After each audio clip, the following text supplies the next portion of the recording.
is in the house. Yeah, yeah, yeah, yeah. We are kicking it with Auntie Leah. Yeah, let's get it, let's do it, let's go. Yeah, let's go, let's get it with Auntie Leah. Yeah, yeah, come on, let's do it.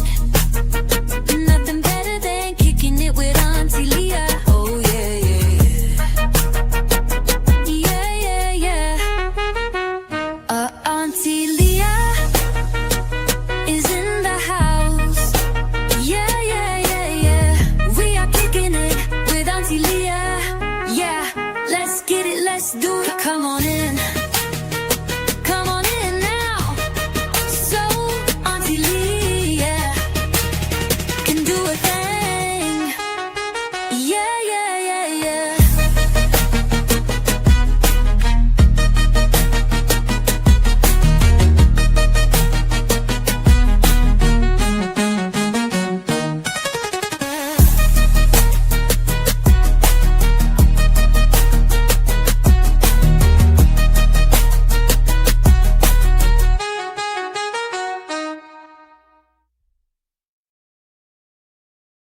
Yo, yo, yo, yo. Thank you for coming back to with me.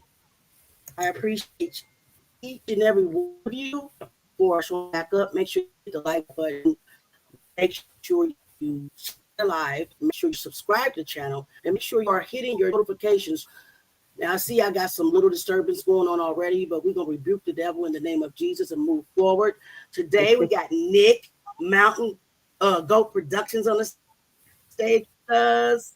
Everybody, welcome Nick. Hi, Alina.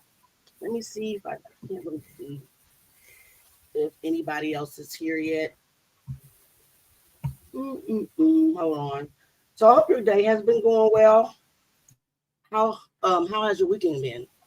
I've been doing a lot of resting. And thank you, Alina. Thank you. I appreciate it. A lot of resting. I appreciate it.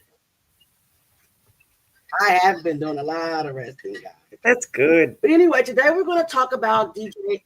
I know, right? I know. Yeah. Because like during my week, I work so much, and the type of work that I do is it just burns my brain cells, guys. It really does. So on the weekend, I try to work. I mean, not work. I try to rest. But I really, like I said, thank you so much for coming back, family. I appreciate you. Thank you for all the lovely compliments, Alina. Thank you so much. And hi to everybody in the bushes who are not in the comments. You're welcome to. We appreciate you as well. We thank you for just being here with us. You don't have to engage, I guess, if you don't want to, but thank you for just being here with us. So again, we're going to talk about DJ Scott LaRock. DJ Scott LaRock was the co-founder of Boogie Down Productions, which is a rap group. They came out, I think, 1987 was their first album that dropped. And in this video, I thought that we would start out with, in the beginning, some songs, so you can kind of familiarize yourself with this group. Sadly, Scott LaRock was unalived, and I wrote down the date, and guess what?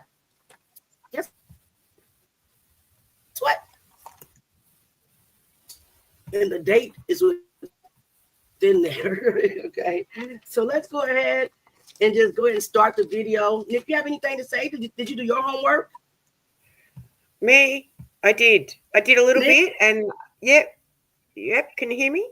I did some homework, and you know what? Yes, Scott I can LaRock. hear you. Yep, Scott LaRock, very interesting guy, and reminds me of some people that I will bring up as we get into your video when you pause it later on. All right. Okay. All right, guys, let's get into it. Share. Sent. I got to talk myself through this, right? Yep, sorry about that. I got animals all around me getting on my nerves. Present. Let me present. I swear I must be their favorite person in the, oh my God, why is it saying that StreamYard is not responding? Why is it saying that it's not responding? This is ridiculous. It should be all right. Every single time. Yeah, but it's like every time we go live, there's always something. Hey, Yvonne, welcome, welcome. Please smash the like button as you guys come in.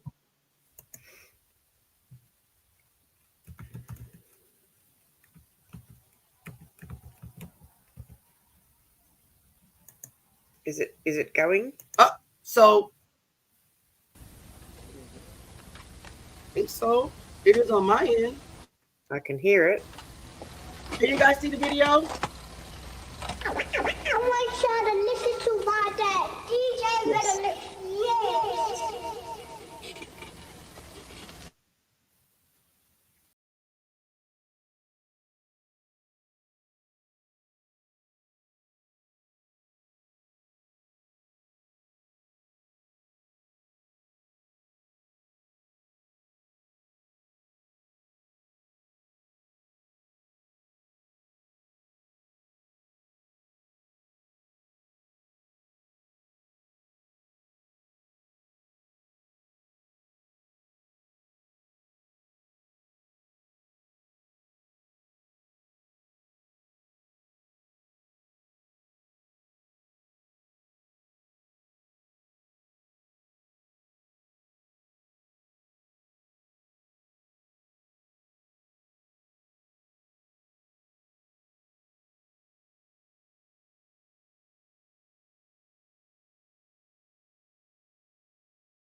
Guys, it looks like that the video is froze. It says having trouble connecting. Please check your internet connection. My internet connection is fine. You're whack, StreamYard. You're whack. Can you guys hear me? Yeah. Can you guys hear me? Yep, I can hear. Okay. But the video was stuck to me. It was a bit glitchy.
Hey, Daddy, we out of here.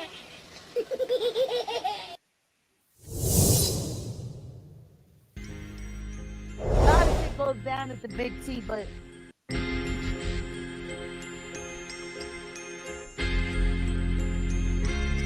why was Mo and O clipped that day? I don't know. Okay. Why did they blame Yellow Beezy? I don't know. Truth is, Boosie had a lot to gain by watching Mo 3 move around. Maybe that's why they shot him over there at the Big T. after the wake. A lot of shit goes down at the Big T, but for Boosie to get shot, I guess that's why Mo 3 got shot right over there. I guess that's why I couldn't stay in Dallas. I had to get out to watch Mo 3 be assassinated, executed, running for his life down this highway in the middle of the day. Like, it was this time of the day. Look how busy this is. And somehow he was forced to stop his car. Someone stopped their car as well, got out the car. He saw them, he must have recognized, because he turned and started running down the highway in the middle of the day. And they shot him in the back. This make any more sense than the Tupac shit? How the hell was there enough time on a busy highway like this at this time of the day? Who does a shooting in the middle of a highway? See, in the middle of the day. And still, it's always too hard to solve a rap murder. Another graveyard.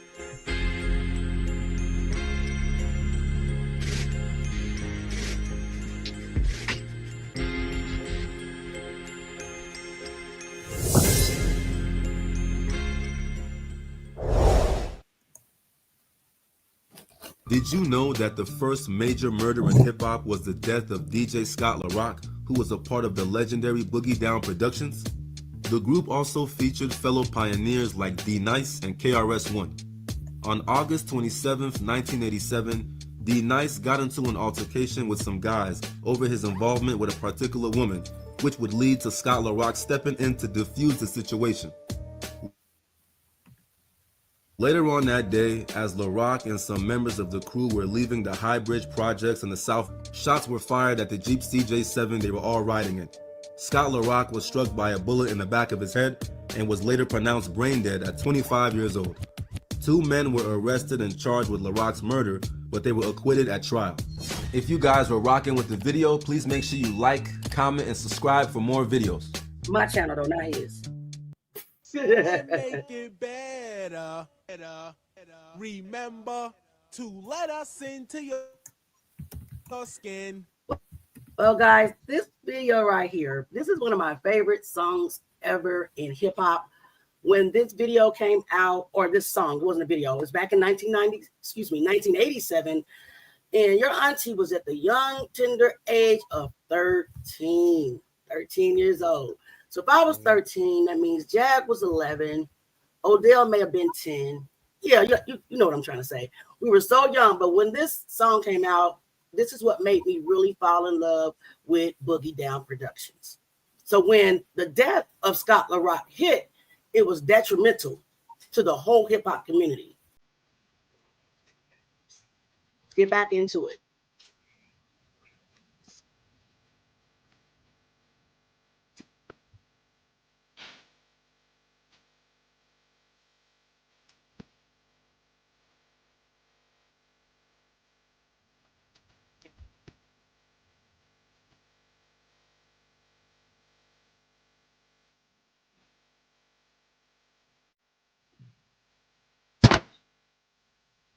Ain't here for no little something.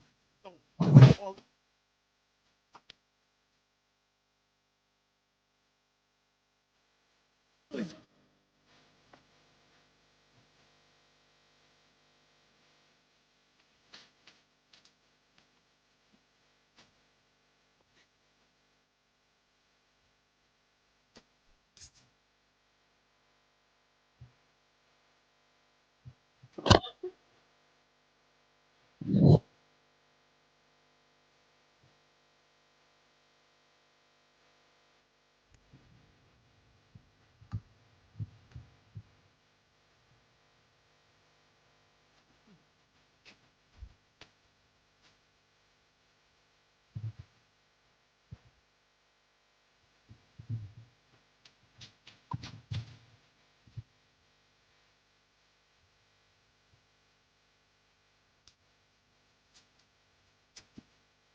Oh, y'all, I'm having flashbacks.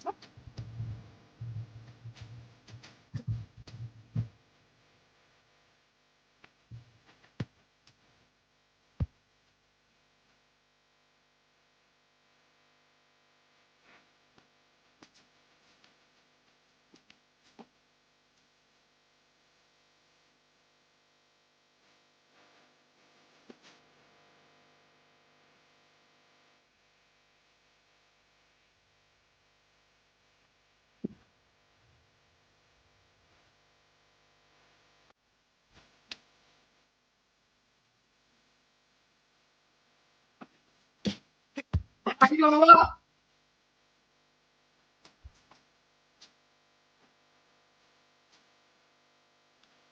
Oh, oh, oh, oh, oh, oh.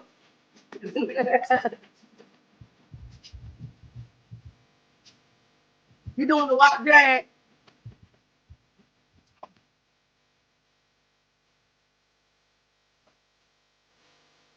I used to be able to do that. I did.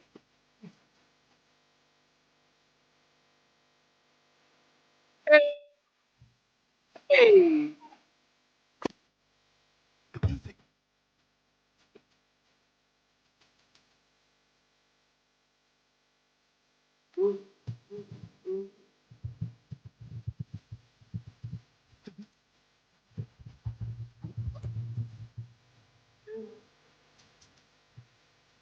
I used to do that. You need some bean game. Now, you know that you want to be down there. Forget it.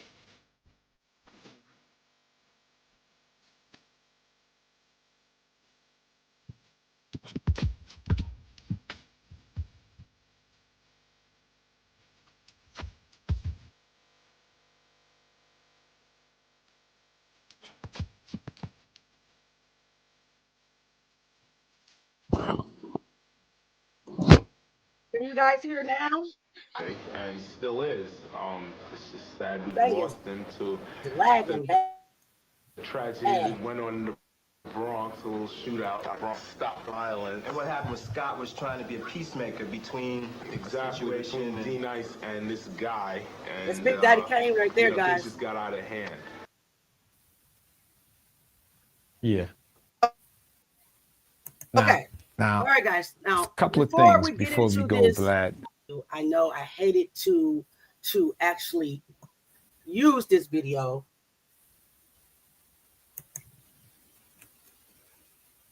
I got a lag. However, this is Sad G. Sad G was a very good friend of Scott LaRock. I want you guys to pay attention to this interview. It's really wild. Just based off this interview alone, I have 3 suspects. It's wild. So let's get into it.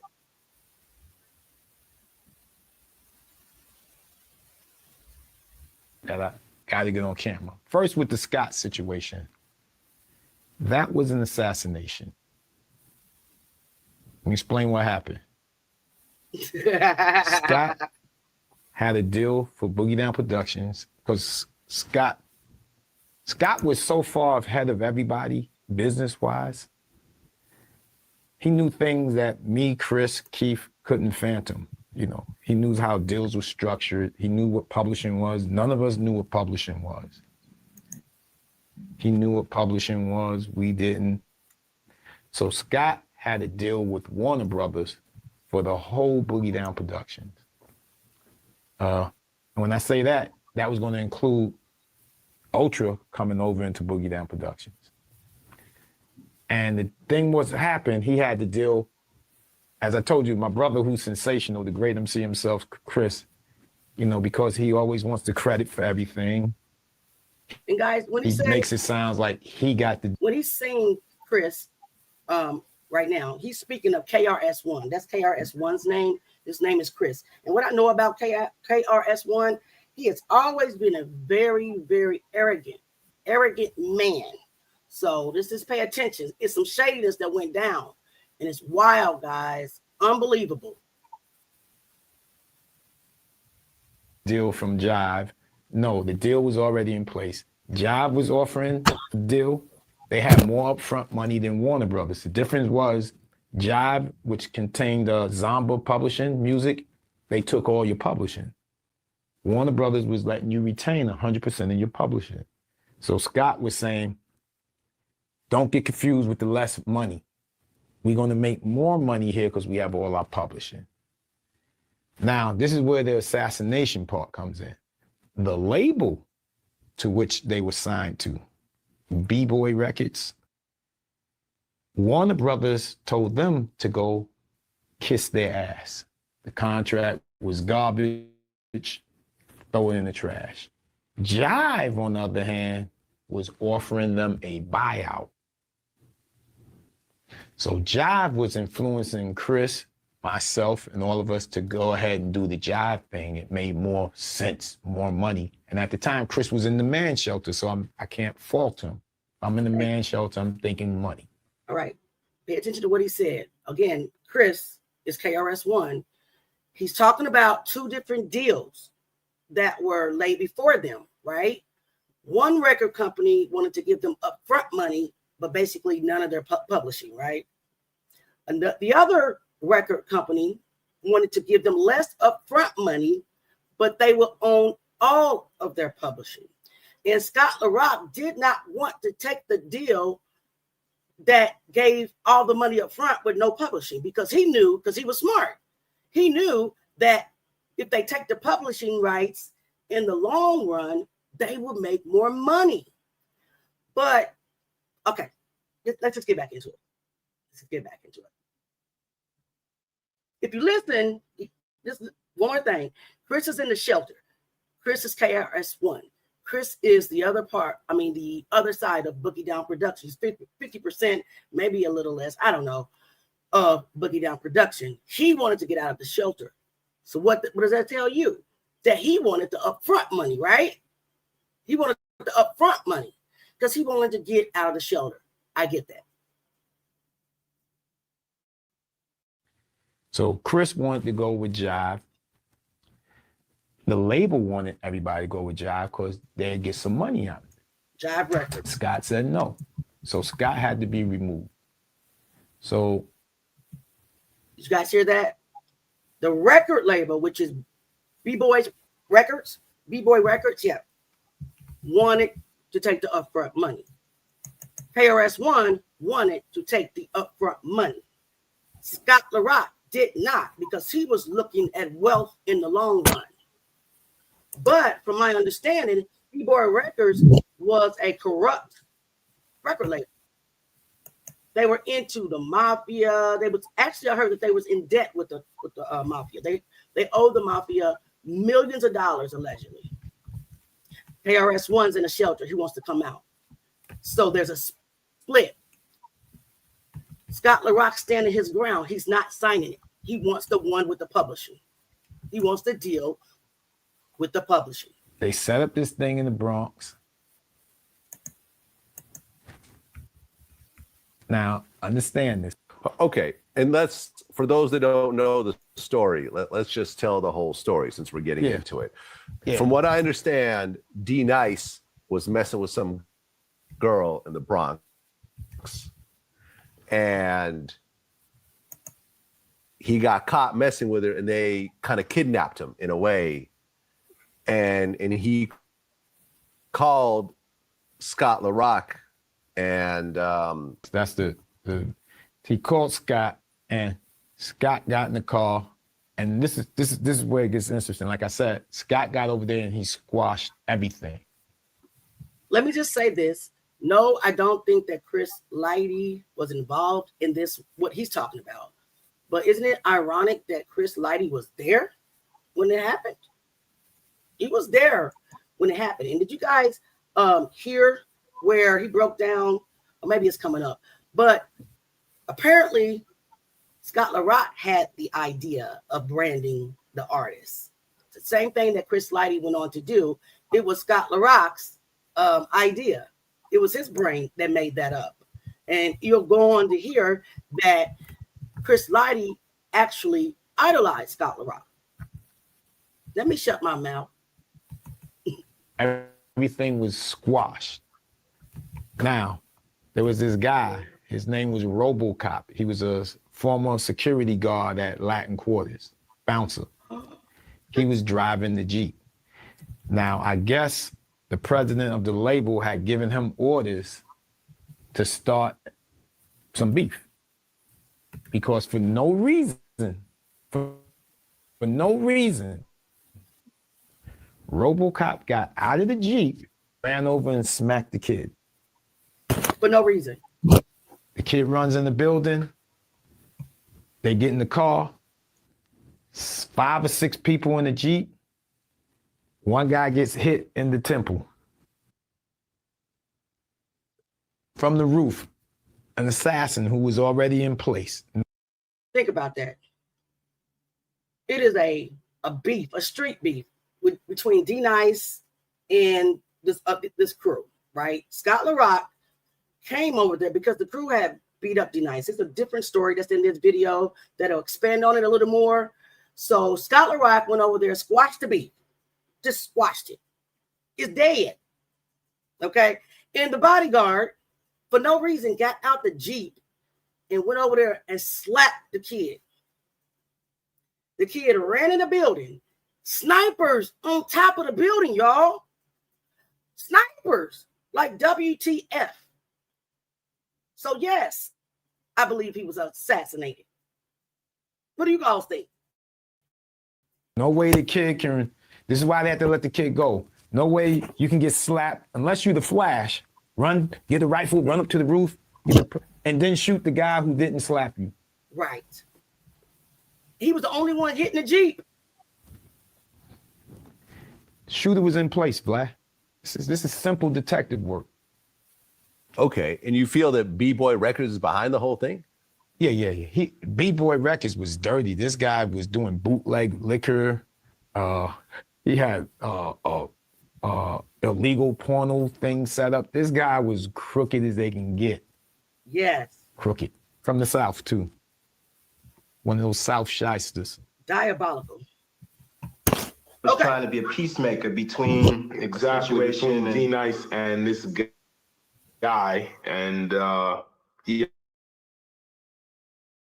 things just got out of hand. I don't know what happened, but did y'all? It's missing something. I don't know what happened. Something just skipped. But anyway, notice the look on KRS-One's face when he talks about it. I don't know if you saw it though, to be honest with you. Let me kind of back it up. It looks like it's a smile. Yeah. And somebody's gonna ask him why he was smiling too. Between D-Nice and this guy, and things just got out of hand. Right, so DJ Scott LaRock was honored with an unveiling of a street name in his It'll come up again, guys. West Jerome Avenue and Kingswood Road in the Bronx. Under the assistance of Councilmember Fernando Cabrera, the unveiling of the sign reads DJ Scott LaRock Boulevard is a major milestone for the Bronx community. Family members and Bronxites came out to celebrate his legacy and contributions to hip-hop as they rejoice in celebration of hip-hop week. Today we're here to co-name a street after one of the pioneers of hip-hop. We're talking about DJ Scott LaRock, who was a creative genius. He was part of the Boogie Down Productions. He was one of those pioneers in the field that put the Bronx in the map, who put hip-hop in the map, not only here in the United States, but all across the world. This ceremony wouldn't have been possible without the dedicated support of Bronx community members, as the sign took over 2 years to finally bring to life. In conjunction with Fernando Cabrera, the street naming ceremony was backed by the Universal Hip Hop Museum in the Bronx. Bronx native and executive director Rocky Buchanan shares why this recognition for Scott LaRock in the Hip Hop Museum is so important. We worked with the Honorable Councilman Fernando Cabrera on passing legislation to help get a street codenamed after DJ Scott LaRock. The mission of the Universal Hip Hop Museum is to preserve and celebrate the legacy of our pioneers and the history of hip hop culture on a global level. But today it's all about the Bronx. This street unveiling was full of a crowd that included direct members of Scott LaRock's family and childhood friends who were there during his journey to the success of the label Boogie Down Productions. One of the members of BPD. Margie, that's a good question. Who would gain, allegedly, if Scott LaRock was sacrificed? Hey, Wes, who would gain from that? Yo, you hear me? Hey, yep, I kept getting we hear kicked you. out. I tried to leave a message because you had two people on there. Shout out to Rocky Volcano. I met him a few times. I was actually uh, talking to them when I was putting together, finalizing my documentary, and they were talking about a hip hop museum on the West Coast, and then they were still working on the one on the East. So yeah, Rocky's a true pioneer, true hip hopper. So shout out to him. Yep, shout out to him. Got anything else to add right now? You want to keep watching? I saw one guy mention B-Boy Records, and what did he say about the guy from B? Was it? Yeah, what did he say about? I came in when I didn't finish hearing what he said about B-Boy Records. So what did he say? He said that they had mob ties, they were into porn, they were into drugs and everything. They were just crooked. Okay. Basically. So that makes sense because my guy who's in my documentary, shout out to Black Dot, he and his boys, they were signed to B-Boy Records. As soon as they signed to B-Boy Records, and then the Boogie Down Productions was like, B-Boy Records, we do not trust. They whole career went to because it was like, oh man, they just got aligned with the wrong people in the industry. So yeah, dang, I didn't know that about B-Boy Records. Okay, all right. And I heard somewhere where they owed the mob millions of dollars, so that is why that they were trying to pressure Scott LaRock to take the upfront deal with Jive basically. But Scott LaRock didn't want to take that deal. He wanted to do all of his where they owned all their publishing. And also ARS-1 was in the shelter, so he wanted the money as well. So somebody lined him up with snipers on the roof. So I'm saying it's various. Yeah. Wow. All right, crazy, man. He and LaRock's friend said G explains why this is such an important day in history, as Scott's vision was so far ahead of what the hip hop culture is today. This is one of the greatest days in hip hop, other than the day when Kool Herc had the street named after him. DJ Scott LaRock was just so far ahead of his time. All the things that people are doing today, the branding and all of that, this was Scott's vision back then in the late 80s. Commemorating his memory as a hip-hop icon, the crowd continued to celebrate, as Scott's legacy will never be forgotten, with his name forever embedded for all to admire. This is Taylor Carter reporting for BronxNet. Yo, we back. It's Shades Pop-A-Lot. Mob, gang. We on our way to NY with it. The BX. I feel like I gotta call it the Boogie Down Bronx for this one. We talking about a legend.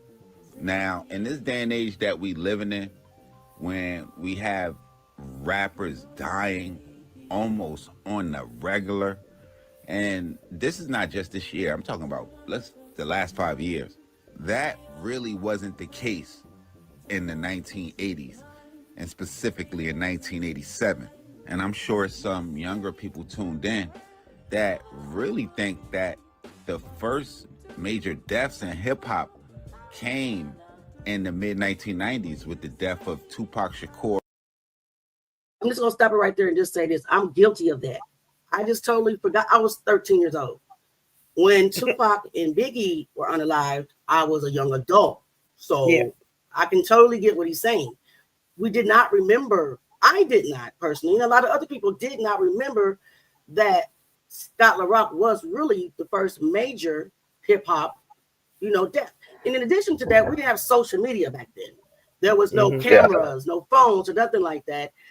There was nothing that anybody can really get together and put together a documentary on and really focus on the facts that happened in his unaliving, right? And so that's how that slipped, in my opinion. But he is the first. Yeah, no, he was. I think and Notorious B.I.G. But the person that I'm covering today, and I can't even. Go ahead, Odell.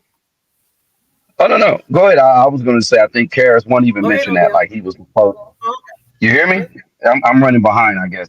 Now I said I guess Karis one he yep, said that Scott Rock was like I the heard. first one to Right. pass on. He was a sacrifice for hip hop. He Yep. said it like that. Yeah. Absolutely. Yep. Absolutely. Sacrifice, assassination, and there's several people that benefit off of it. Even KRS-One, I said what I said. Allegedly, he benefited off of his demise because he got the upfront money. He went with the deal. They was able to take the deal. Scott LaRock wasn't there to sign because they assassinated him. Make sense? Yep. So somebody's going to ask KRS-One later on, why were you smiling the day that Scott LaRock was passing away? Wow. He had a weird response. I'm not going to spoil it, but it's a weird response. Even really say arguably, but a lot of people, including myself, would say that this is the first violent death in hip hop. Now, keep it in mind, we talking about 1987. I really want to say niggas were still fighting back at that time. The gunplay wasn't too prevalent. So that made the death of the person that we covering today that much shocking back at that time. And that person that I'm speaking of is going to be a gentleman by the name of Scott Monroe Sterling, or the legendary Scott LaRock. Now, if we got any of y'all like me that was tuned into hip hop almost in the early stages, I want to say like the late 80s and definitely the 90s, this was a name that you definitely heard. And you heard it coming from one of the legendary groups of all time. That group being Boogie Down Productions and KRS-One pretty much being the face of the organization. Now, Scott LaRock, who was only 25 at the time of his death, was very adept and savvy at doing business. And a lot of people, and probably KRS-One himself, will go on to say that Scott LaRock was very important with them taking their craft from the streets to the record labels. Now, doing my research on Scott LaRock, I could see that he was not only shucks, but he was also a problem on the court, as they would say that he excelled in academics, mainly basketball, while playing at Al Xavier Lutheran High School. He would go on to graduate there in the 1980s, where he would earn a scholarship to a college in Vermont by the name of Castleton State College, where he would continue to excel academically as well as on the court.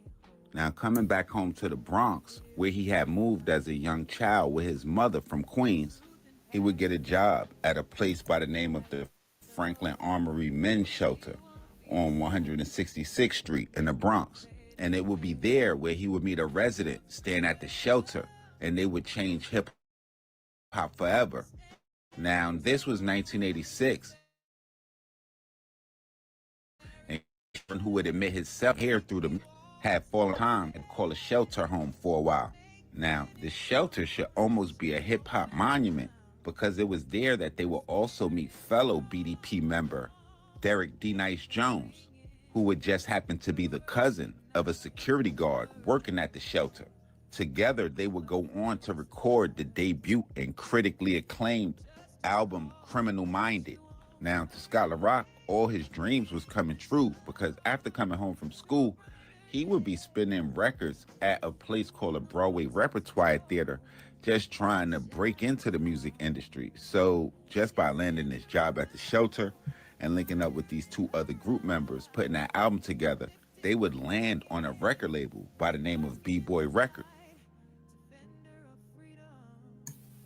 Now, B-Boy Records looks like a record label that was formed by two guys by the name of Jack Allen and William Camara in 1986, and it looks like they had some kind of office that was located at 132nd and Cypress Avenue in the Bronx.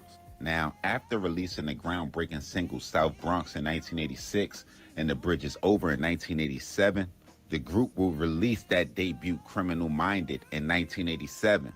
Now, I'm not sure of the parameters with the deal that they had with B-Boy Records, but at some point in time, two major record labels will come into play, one being Warner Brothers, the other being Jive.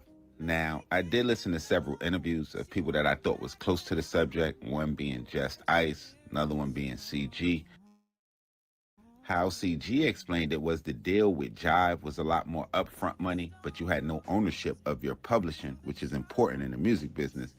And the deal with Warner was less money, but you obtained all your business minded as he was, didn't want to take the Jive deal and said, don't be confused with the upfront money, and wanted to go on and sign with Warner, going on further to explain that KRS-One would be in a different situation as he was staying in the shelter and the upfront money looked a lot better to him.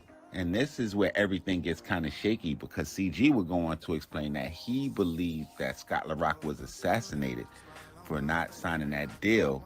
But in an interview I heard with Just Ice, who also was very close to the BDP situation, he would explain how they had just signed a deal and they were eating at a McDonald's on 68th Street and Broadway when they would get a call from fellow BDP member demise, who had apparently been having an issue with some guys at the Highbridge Gardens homes on University Avenue in the Bronx. Now, the details of that situation is sketchy. They're going to say that allegedly demise was dating one of the gentleman's girlfriends and got into some kind of altercation. And he would give a call to Scott LaRock, who Just Ice had explained had been at the McDonald's with himself, KRS-One, and another guy by the name of Daryl. Now, Daryl becomes very important because in a lot of interviews, they describe him as a guy named he was the person that insisted that he was going to go get D-Nice, and Scott LaRock insisted on going with him. Now, after arriving, depending on who you believe, some people say that Scott LaRock was able to squash the situation between D-Nice and the other gentleman. But according to CG, he would say that RoboCop would go on to attack one of the individuals who would flee into a building. And as the group of Scott LaRock, RoboCop, and several others would leave the scene, shots would be fired into their Jeep, essentially hitting Scott LaRock in the back of the head. And I've seen some places that said they even hit him in the neck. Now, not knowing that he was immediately shot, they said that he would realize this after some time, where they would drive him to a hospital where he would lay on the operating table on August 27th of 1987. Now, according to Double XL, two men would go on to get charged with that murder a year later, but they would end up being acquitted. I tried to dig into that case as much as I could and couldn't find anything. But if y'all know anything about the situation, y'all get in the box. When I first started the channel, I was just talking about all gangsters, but I really feel like as the show evolved, I felt like I have a duty to touch on certain topics and explain certain kind of situations.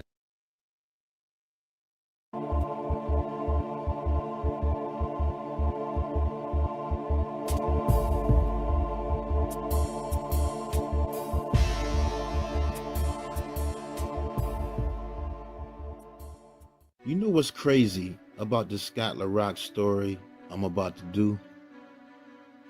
This is the first tragedy in the game of hip hop. His death was the first murder in hip hop. Now, Scott LaRock, a straight genius. This was a guy way ahead of his time. I'm talking about this man was a small college educated with a degree, business type of man right here. He knew about marketing, promotion, publishing, and how to brand yourself, how to brand your company. We just did the Chris Lighty video where Chris was known for what Scott LaRock was doing way back in the 80s. Now, you know, he's out of the way. And that's when Chris Lighty can step in the picture and kind of run off with it, you know. So it's just never solved. In the early 80s, doing business with powerful white execs and record companies that they couldn't pull a fast one over him because right, he knew what he was doing in business. Music mogul Chris Lighty, rest in peace to Chris Lighty, once said Scott would have been Puff before Puff, but without the dancing. Yeah. He was Chris Lighty's idol. Legendary DJ Red Alert said he was just a smooth, approachable brother that could relate to any type of person. That's why people gravitated to him. Wow. But see, his life though, man, his life went in so tragic, and you know, some people that was close to him said guys, I'm sorry to keep stopping, but I just got to ask this question. Why is it the artists, the rappers that can do more than just rap, more than just, you know, play music? Why are they always eliminated? Why are they always sacrificed? Why are they always assassinated? Scott LaRock. Because Auntie Leah. Go ahead. Yeah. Go ahead. So that only one person can control Hello? the monopoly.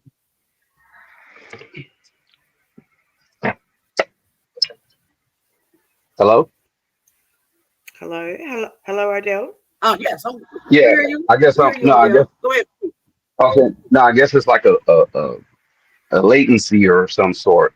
But I don't have the answer to that. But I was the question you have, Leah. But I was gonna say, I know one of my OGs would say that those who run the industry side of the game, they already know who's coming in from the onset. Like, so if you're talented or if you're, you know, you're smart, or if you're not going, you know, they know you're not, they know you're not the one that they can play.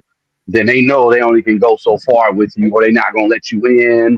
You know what I'm saying? Like, look at Jag, for example, where she has the talent, she had the talent, but you know, they put her up to certain tests and see, oh, well, you know, she ain't gonna go for this, so they only gonna let her. You can't get into the $20 million club. You know what I'm saying? Because they already know, okay, this person is gonna be a problem when it comes to the art side or the business side. So yeah, they already know who you are from whether they do the gematria on you, whether they you know, whatever. They know who you are, your family lineage, all that. They know who you are when you stepping in.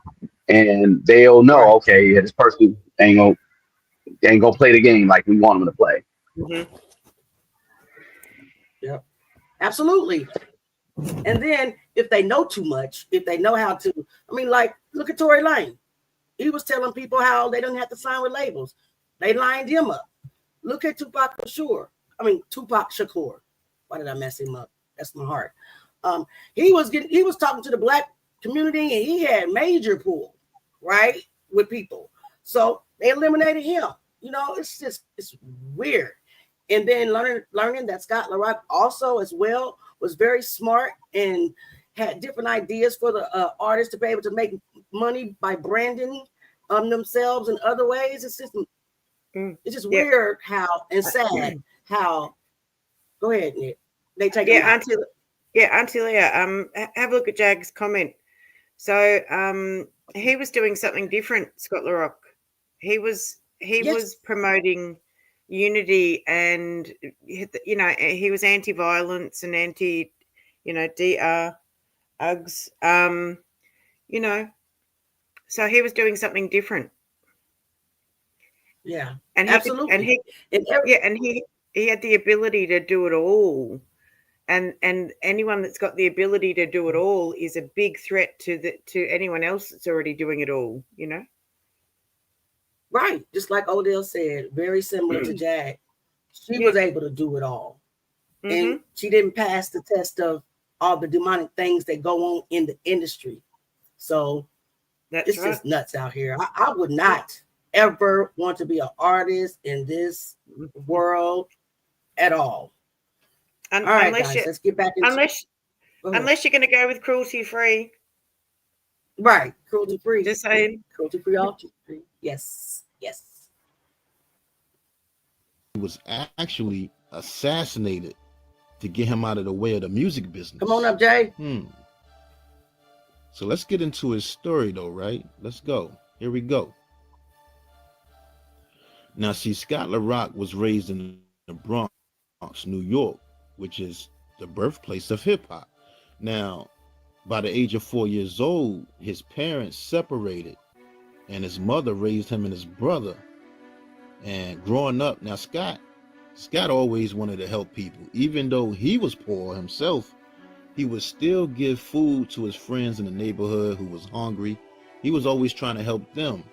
That's just the kind of person he was.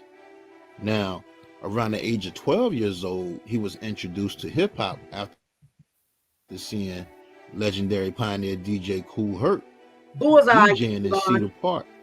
And he fell right in love with music. He loved how everybody was having a good time, partying to the music and everything. It's crazy because he actually saw Kool Herc getting electricity from the lamppost to play his sound system in the park. Wow.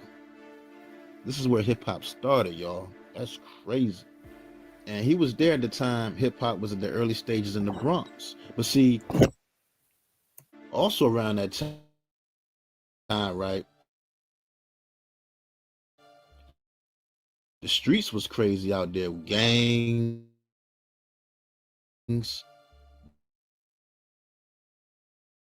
drug addicts, stick up kids, shootouts, and everything going on in New York. Buffering, guys. Star player at the high school playing basketball because he was like 6'3" in height, and that led to him dominating the courts. Plus, he was the captain of the team. But see, it was hip hop though. He fell in love with hip hop. He just loved music so much that he wanted to become a DJ after seeing DJ Kool Herc rock parties in the neighborhood. And once his grandfather got him some turntables and he became good, he started DJing, called himself Scott LaRock, in which he got that name from the rapper Coke LaRock, who was DJ Kool Herc's right-hand man. And look, Coke LaRock, they say he's responsible for the setup of a DJ and an MC rocking a party together. And you know what else? Coke LaRock is also considered the first ever rapper MC. Wow, that's history, y'all. Well, anyway, right now, after that, right, 1980 came around. Scott graduated from high school, and he ended up getting a full scholarship to play basketball at Castleton State College, which was in the state of Vermont. Now, see, this college was predominantly white, and it was a real quiet school, and he liked that. And he, for the college radio station, producing hip white students. And once he started DJing for a bar called Dugan's on the weekends, his popularity grew. And the white kids in town loved it and would party like crazy when he would spin. I mean, they say the place was so jam-packed. They say people would stand outside in lines, the freezing cold trying to get in. Wow, I know Vermont, state of Vermont gets cold and wouldn't get enough of them. Those white students wanted to learn everything about hip hop during that time. And that's when Scott started bringing his friends from back home to perform graffiti, show them how to break dance at all the events they had in town and everything. Now, one of his friends, right, that Scott used to bring with him to Vermont, to the shows to show kids how to break dance was Darren Henson, who y'all probably know from the movie Stomp the Yard. And he was in the Soul Food series too, the Soul Food series. But people don't know that. They don't know that he got his start with Scott LaRock when he was like 14 years old. But anyway, look, now realizing and understanding the power of hip hop, right? Scott ended up graduating with a business administration degree. And he was offered a contract to play basketball overseas too, because his senior year at that college, he led the team to a 26-2 record. But he just wasn't interested in playing basketball overseas in Europe. He wanted to go to the NBA. So that dream was crushed. And he just decided to just focus on music because Scott knew that hip hop was about to take over the world. And by this time, it was like 1984, and he wanted to be a part of it. Now, after graduating college, right, he came back home to the Bronx and he got a job as a social worker and started working at a homeless shelter called the Franklin Armory Men's Shelter. But on the weekends, he was still DJing clubs. But see, look, at this homeless shelter, right, he ended up meeting KRS-One, who was living there at the time. And in the beginning, when they first met, they didn't get along because that was a rough homeless shelter full of men. It was full of drug addicts, ex-convicts, young teens fresh off the streets and everything. And to work there, you had to be a person that didn't take nothing from nobody, because see, Scott, they used to think, they thought he was a nerd because he would come to work with a briefcase, short sleeve shirt on with a tie, always wearing jeans. But he won't no joke though. He ain't play no games. And how he met KRS-One, right? See, him and KRS-One had bumped heads over a meal ticket and some subway tokens that the shelter used to give them every day. But see, Scott told him he needed to get a job first because Scott knew a lot of those guys in the shelter was selling those subway tokens to buy weed and beer and just live off the system. But later on though, you know, him and KRS-One became real close friends after meeting at Said G's house because he had a studio. And the Said G I'm talking about now, Said G from the Ultramagnetics with Kool Keith, because see, him and Scott LaRock grew up together. So he's speaking of Said G. Now remember, Said G is the one that gave the first detailed interview with Vlad. He's the one that broke it down. He's the one that basically brought it to the forefront about it was actually an assassination. So that's what he's talking about. I just want to let you know. And when they met at Said G's house, KRS-One couldn't believe that their social worker was there. And they didn't know he was hip like that. But they became close, and Scott, you know, Scott thought KRS-One was very talented because he could draw and do graffiti and he can rap. He thought he was smart. And then once they became friends, you know, Scott used to tell him like, yo, he thought he was very intelligent. He thought he was very knowledgeable with his rhymes and everything. And he took a liking to him. And they became real good friends. Now, as they grew closer, Scott would invite them down to the clubs where he would DJ and let them rap. That's when they formed a group called the Boogie Down Crew. Because, you know, they was calling the Bronx the Boogie Down Bronx. So they just called themselves the Boogie Down Crew. And also around that time, he had met rapper D-Nice. Now, see, D-Nice, he was young. D-Nice, he had a cousin that worked at the homeless shelter, too. He was a security guard there. And he had brought him some food one day, and that's when his cousin introduced him to Scott. And Scott just took a liking to him, man. He took him his finger with Nice. Now, after that, right, Scott really wanted to pursue music with KRS-One and his crew from the shelter. And they ended up getting a deal. They got a deal with a label called Zakia Records, calling themselves Scott LaRock and the Celebrity 3, which consisted of KRS-One. They had a girl in the group. She went by the name MC Quality, and two other guys named Levi 167 and Kaz. And they did put out a single called Advance, and the song was like a conscious rap song, but it really didn't make any noise or get any airplay. So that label let them go out of their contract. And soon after that, the group, the Celebrity 3, they just broke up because all the other members had some issues, and that's when Scott and KRS-One, they stuck together and they just formed BDP, Boogie Down Productions. Now BDP, they ended up with a deal with their other shelter. Just Ice had just signed with them, but then they ended up losing that deal too after their single Success Is the World didn't make any noise or get radio play.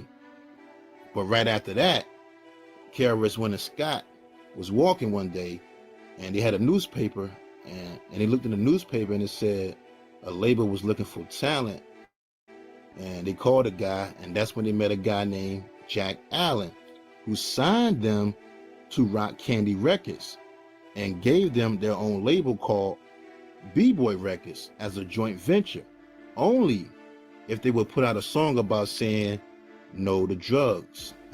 That's crazy too, because they wanted them to put out a anti-crack song, because see, what Scott and KRS-One, what they didn't know was that label was ran by a bunch of old gangsters and criminals who was tied with Joe Robinson, who y'all all know. Guys, why is the industry always, I mean, the labels always run by thugs and old gangsters and things of that nature? Just nefarious, just crazy, isn't it? I could tell you on because Sugar Hill Records, and Joe Robinson, he was All right, tied let to me let you tell me, Notorious please Mafia enlighten me, Odell. I would like to know, because the Diddy's, the Suges, all of them, even way back when it well, started, all thugs. I'm just, I'm just referencing what one of the OGs told me, Lonzo. So when he, he was doing this thing independently. If you guys don't know, one of the first, what was it? The first independent West Coast artist was DJ. No, what was his name? Disco Daddy. And the people that are connected though, that are like really connected to the industry, a lot of times they're connected into the underworld. I'll just say it like that. They're connected to the underworld. They have underworld activities. So like Disco Daddy, he was just a rapper. He was good, but he wasn't Lonzo, because Lonzo knew how to press the records. Lonzo knew, about distribution, stuff like that. So if you're just an artist, you're going to be limited, and they know how to play you. They say, oh, okay, yeah, he's just an artist. He don't know the business like that. But people in the underworld, meaning like mobsters, drug runners, things like that, they are the real people who ran the industry. And it was all still like Italian mafia, black mafia, Jewish mafia. Uh, they were all really still the ones behind the scenes doing a lot of the record stuff. And Lonzo told me he was basically saying, like, when he had mafia people looking for him, he was like, oh man, he's like, he didn't know what he got himself into. But yeah, the underworld of the music industry, of the people in the music industry, a lot of times come from the underworld. That's just not. That's how prohibition, drugs were ran, alcohol was ran. You know what I'm saying? So it was still the same tradition.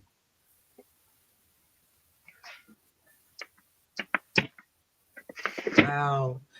And also, you think they're trying to wash their money, like money laundering? That part.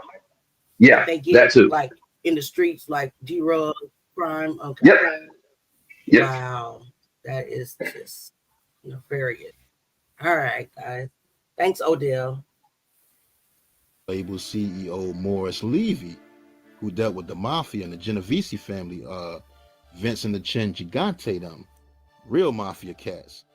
And y'all don't know him, check out that Godfather Harlem series with Forrest Whitaker. You'll know all about him.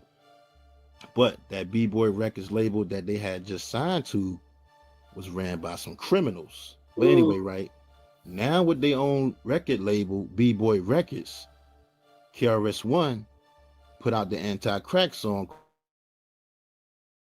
called Crack Attack, but it really didn't make an impact on the charts. It didn't get no airplay, but the thing was, they still could put out music when they wanted to. After that, they started working on the album, the demo Criminal Minded. And while working on the album, they ended up meeting DJ Mr. Magic at the studio. Now, see, at that time, look, Mr. Magic, probably one of the most popular DJs besides Red Alert. I want to say he's probably one of the first DJs to play hip hop. But, you know, he was running with Marley Marl and the Juice Crew at the time. That was his crew, which is MC Shan, y'all know Biz Markie, Roxanne, Shantae, Craig G, and all of them. And Scott LaRock and KRS-One, they all excited. They met him, they praising him. They like, yo, would you listen to the music? They asking Mr. Magic to listen to their music because they really wanted to be part of the Juice Crew, believe it or not. They really wanted to be down with Mr. Magic because he had the whole hip hop thing locked down. All the rappers wanted to be part of the Juice Crew. But see, when Mr. Magic heard their songs they played for him, he told them straight up in their face that they was whack. Wow. Mr. Magic was wild. They say he ain't hold his tongue for nothing. But Mr. Magic told them their songs was whack, which made them mad. I think Marley Marl said he was there. He said that it was so intense that he left. He said he even left his music and sounds in the studio. He had to get out there fast. But after Mr. Magic dissed him, right, that's when KRS-One said MC Shan was whack. And from there, the beef was on. And that's when they went to the studio, made the song in response to MC Shan's The Bridge song. KRS-One and Scott LaRock made South. It really wasn't no real beef because Scott brought the South Bronx to Mr. Magic and Marley Marl to play it. And he wanted to be on some, see, Scott LaRock was like, look, we'll diss y'all, and then y'all can diss us back like Roxanne and Shantae did to Kango and the UTFO and Sparky D them. Same way they did it and everything, so everybody can make money. Scott was already thinking like that. It's the same thing the rappers be doing these days, dissing each other to boost record sales and promotion, but still be friends. Scott was already thinking like that back in the 80s. He was way ahead of his time. But, you know, Mr. Magic, Marley Marl, they was like, nah, we don't need you. We the Juice Crew. We already popping. So they gave the record South Bronx to DJ Red Alert. And the people went crazy for the song, especially in the clubs. DJ Red Alert said he had to play the song back to back over and because the crowd kept a hook. Now, after that, that's when MC Shan came back with the song called Kill That Noise, which people was feeling too. That was a hit too. And once Scott LaRock and KRS-One heard that, they went back in the studio and recorded one of the greatest diss songs of all time called The Bridge Is Over. Wow. And the battle was over. It was over. The Juice Crew never responded. And on March 3rd, 1987, they released the album Criminal Minded, making it one of the first albums in the gangster rap genre. Never realized that. Because I always thought Ice-T and Schoolie D were the first gangster rappers. But anyway, now, the Criminal Minded album, songs like Poetry, 9mm Goes Bang, Superhold, Criminal Minded, The P Is Free. Come on, man. The album cover, they had guns on the album cover, a hip hop classic. They say that was the first time an album cover had guns on it.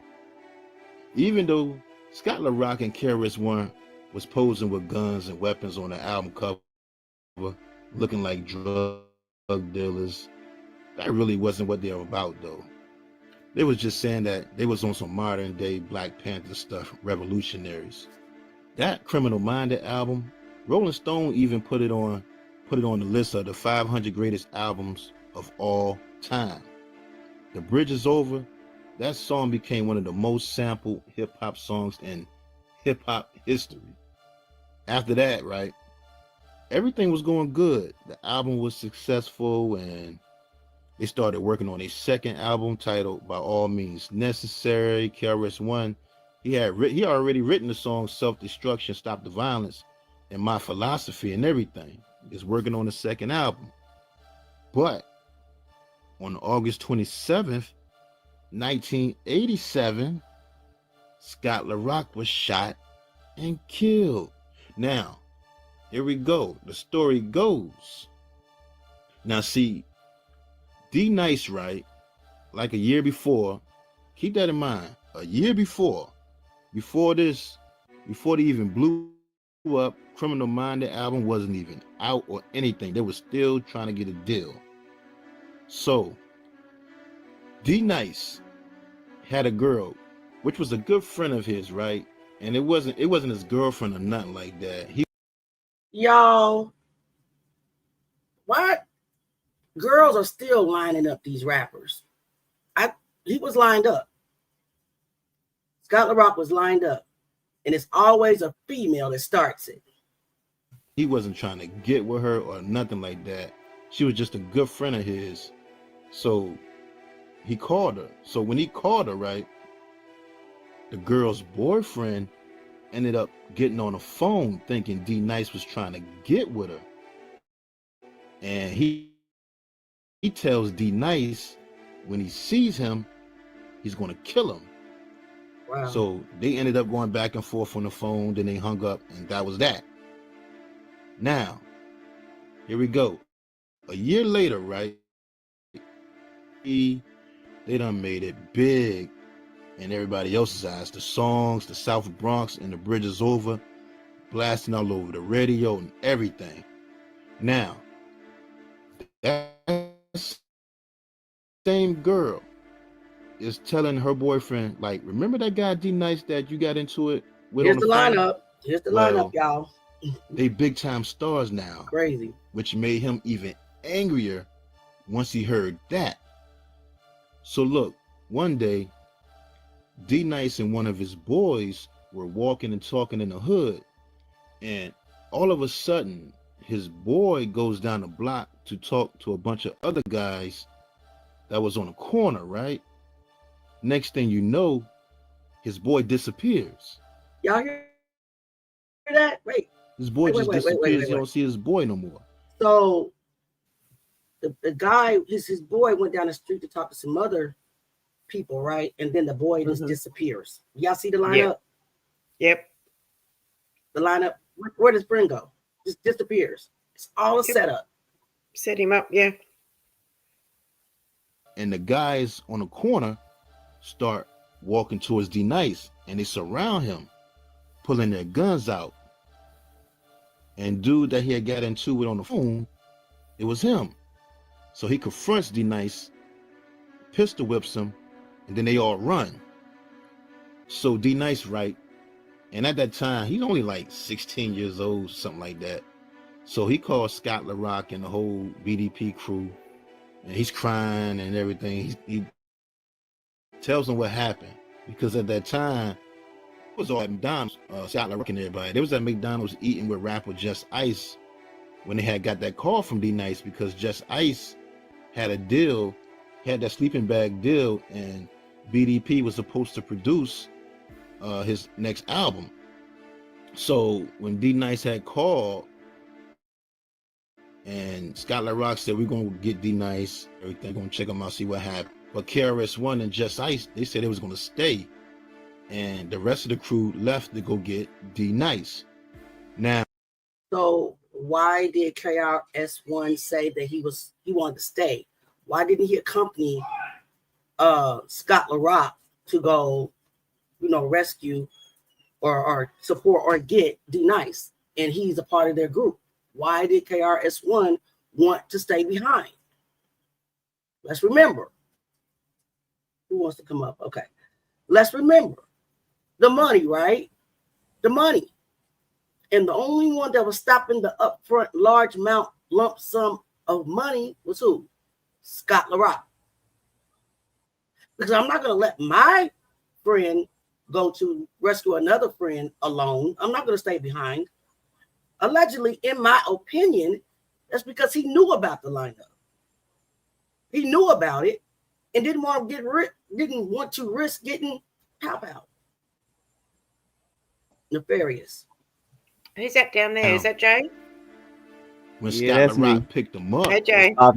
he told him that yes, he was going to try to find the guys and squash the beef because, Scott LaRock was a social worker. He was a peacemaker. He was all about peace and helping people. He didn't want to do none of that violent stuff. So when they went to look for these guys, they didn't even have no guns. He wanted to work it out, squash it, because he knew beef wasn't good. Now I'm riding around in a Jeep looking for these guys that roughed D-Nice up. It was Scott LaRock, D-Nice, Daryl, also known as the RoboCop, who was their bodyguard. They called him RoboCop. Their manager Mo and DJ McBoo. They was all in the Jeep Wrangler looking for these guys in the projects. And they ended up finding the guy.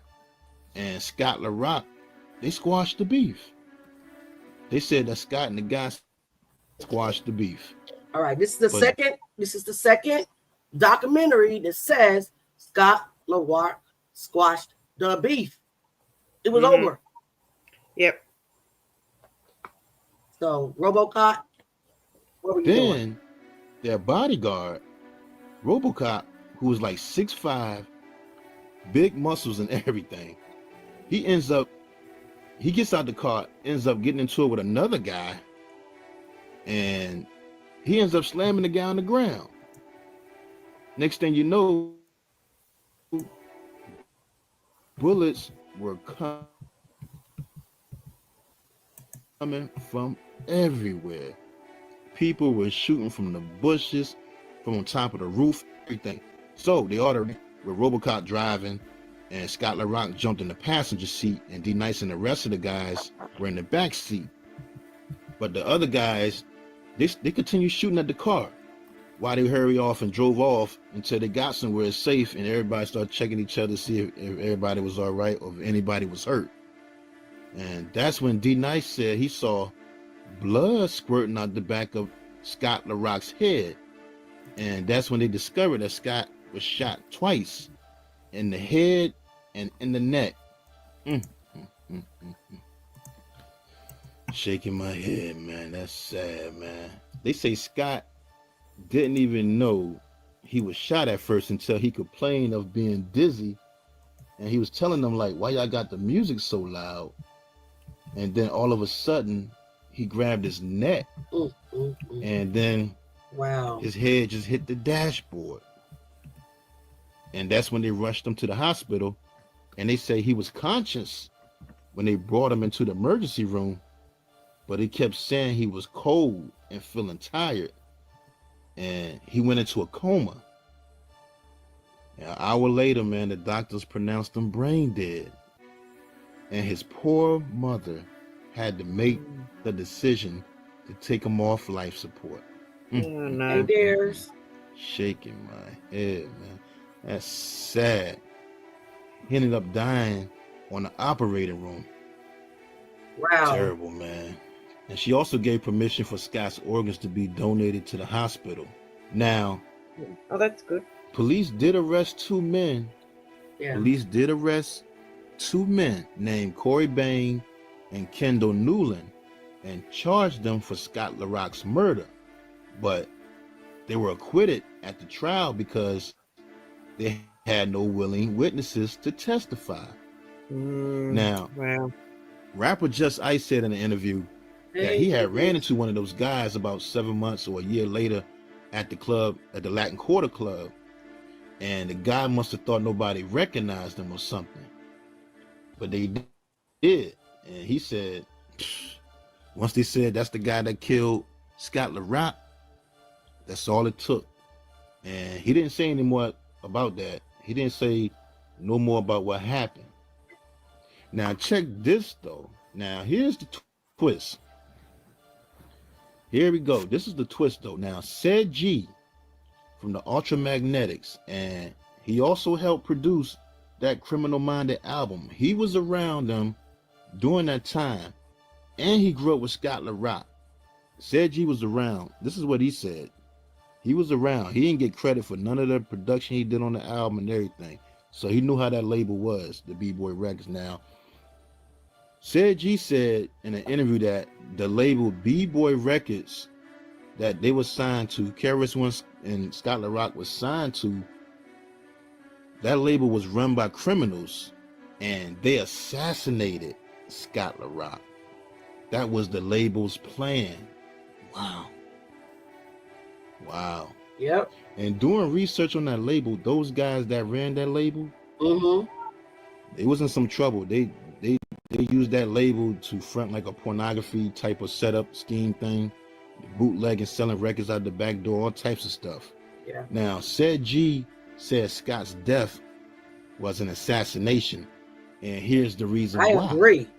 Now, at that time, Scott LaRock and BDP had 2 record deals on the table. One with Warner Brother Records, and the other was with Jive Records. And both of these labels were going to buy them out of their contract with B-Boy Records, right? Warner Brothers, they was offering them less money up front, but then was giving them 100% ownership of their publishing. And for all you artists out there now, publishing is the most important because that's the mailbox money. That's the mailbox money coming to you for the rest of your life. Hello, you can get that to your kids. And Scott knew that.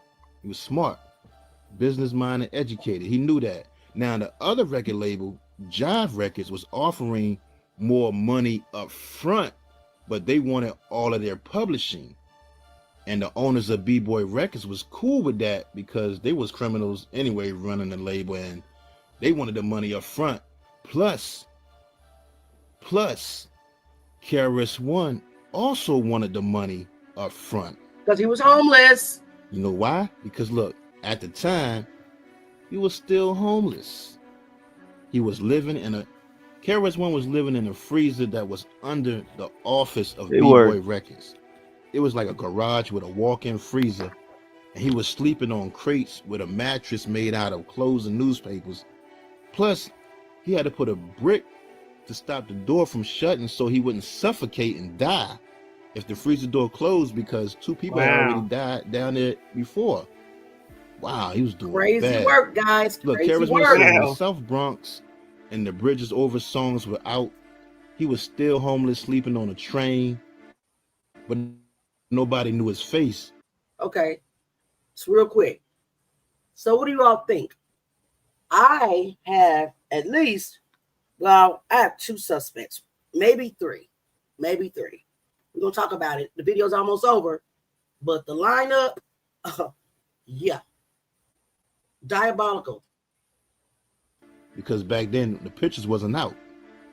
That's why he wanted the money up front, too.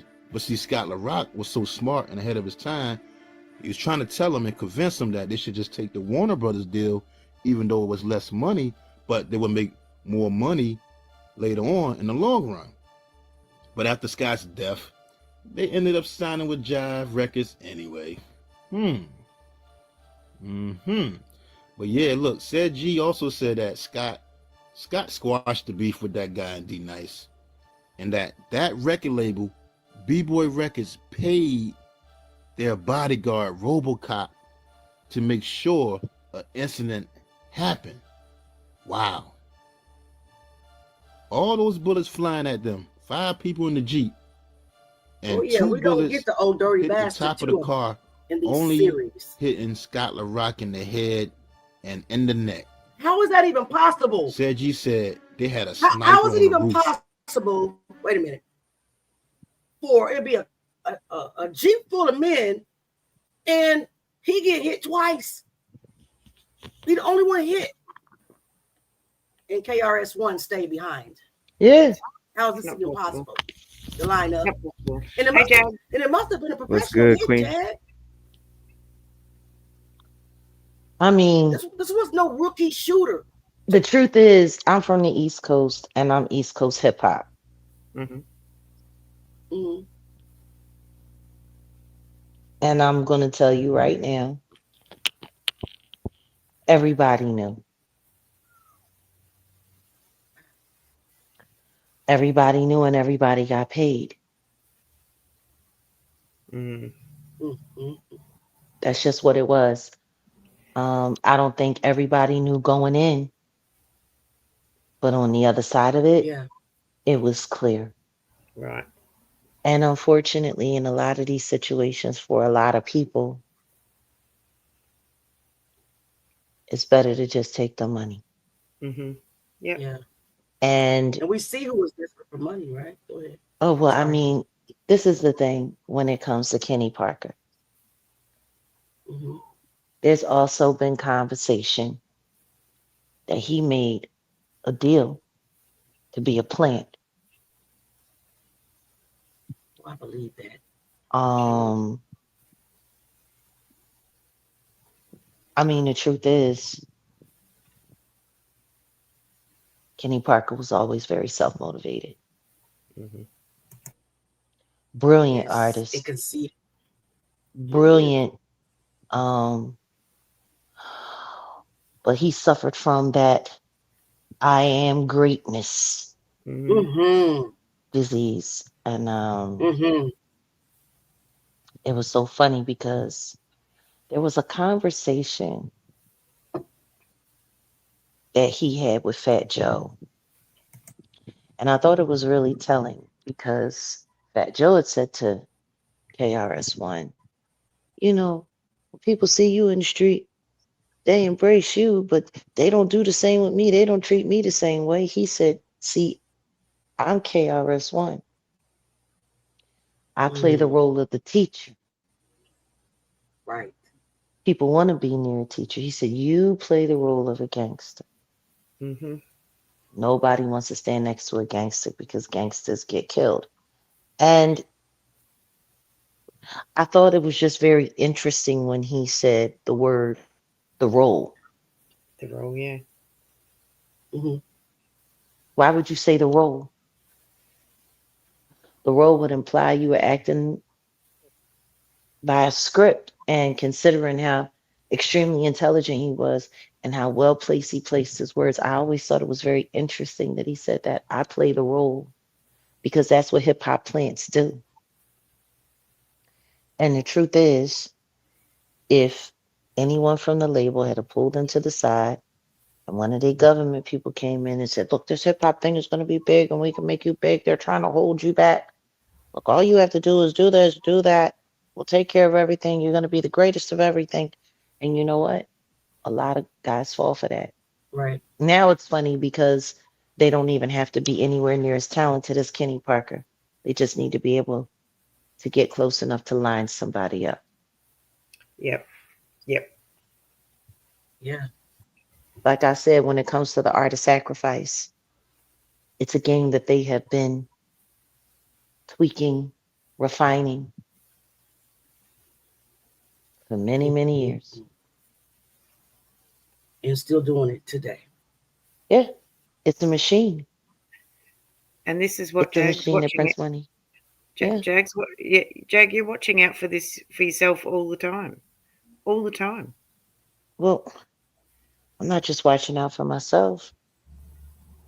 I'm watching out for the people who I know are still trapped inside the game. I mean, the Yep. truth is, if I were really honest about everything that I know, completely honest, I would have to tell you that there's at least 8 artists that I've stopped from being sacrificed Wow. in my Wow. career, in my time, Yep. 30 Wow. years. I saw when they were lining people up. I saw when it was going. And I always made sure I Mm. was involved just enough to be able to bend the circumstances, Mm-hmm. to alert this person, to let this person know, tell somebody at another label, hey, I know this artist he really needs to get out of his contract. Okay. Mm-hmm. Yep. His recoupables ain't that Wow. bad. You'll make it back. Like I was always Mm-hmm. that person. So for me, when Malik B died, a member of my Mm. crew, the Roots crew, Yes. the crew that I signed those demonic contracts with. Mm-hmm. when Malik died, it was too much. It was just too much for me. Yeah. Yeah. When Proof died, it was bad. Um, because he was going to take over 8 Mile. Marshall promised him, Mm-hmm. and then he ended up dying in a shootout where he was blamed for his death, just like my son was for his. Jeez. Um, Yeah. and all of a sudden, Marshall got Jack, to may I hold on to ask you everything. something? May I ask you something? Yeah. Wow. Who is Proof? Proof was the I don't lead know who rapper that of is. D12.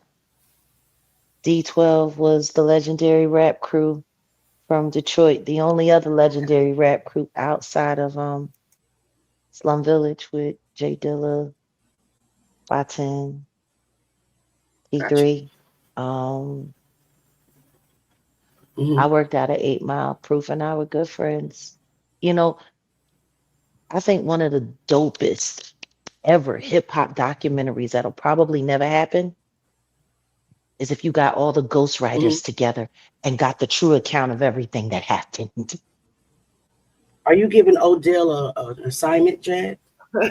No, I'm just saying it would probably be impossible because I can think of three right now that I know Odell knows that probably would never say a word. And if you knew, it would blow your mind. Yep. Wow. We want to know it all. I I mean, mean, us as a family. Proof invented Slim Shady. Proof was Eminem's ghostwriter. Gotcha. He created the greatest white boy rapper of all time.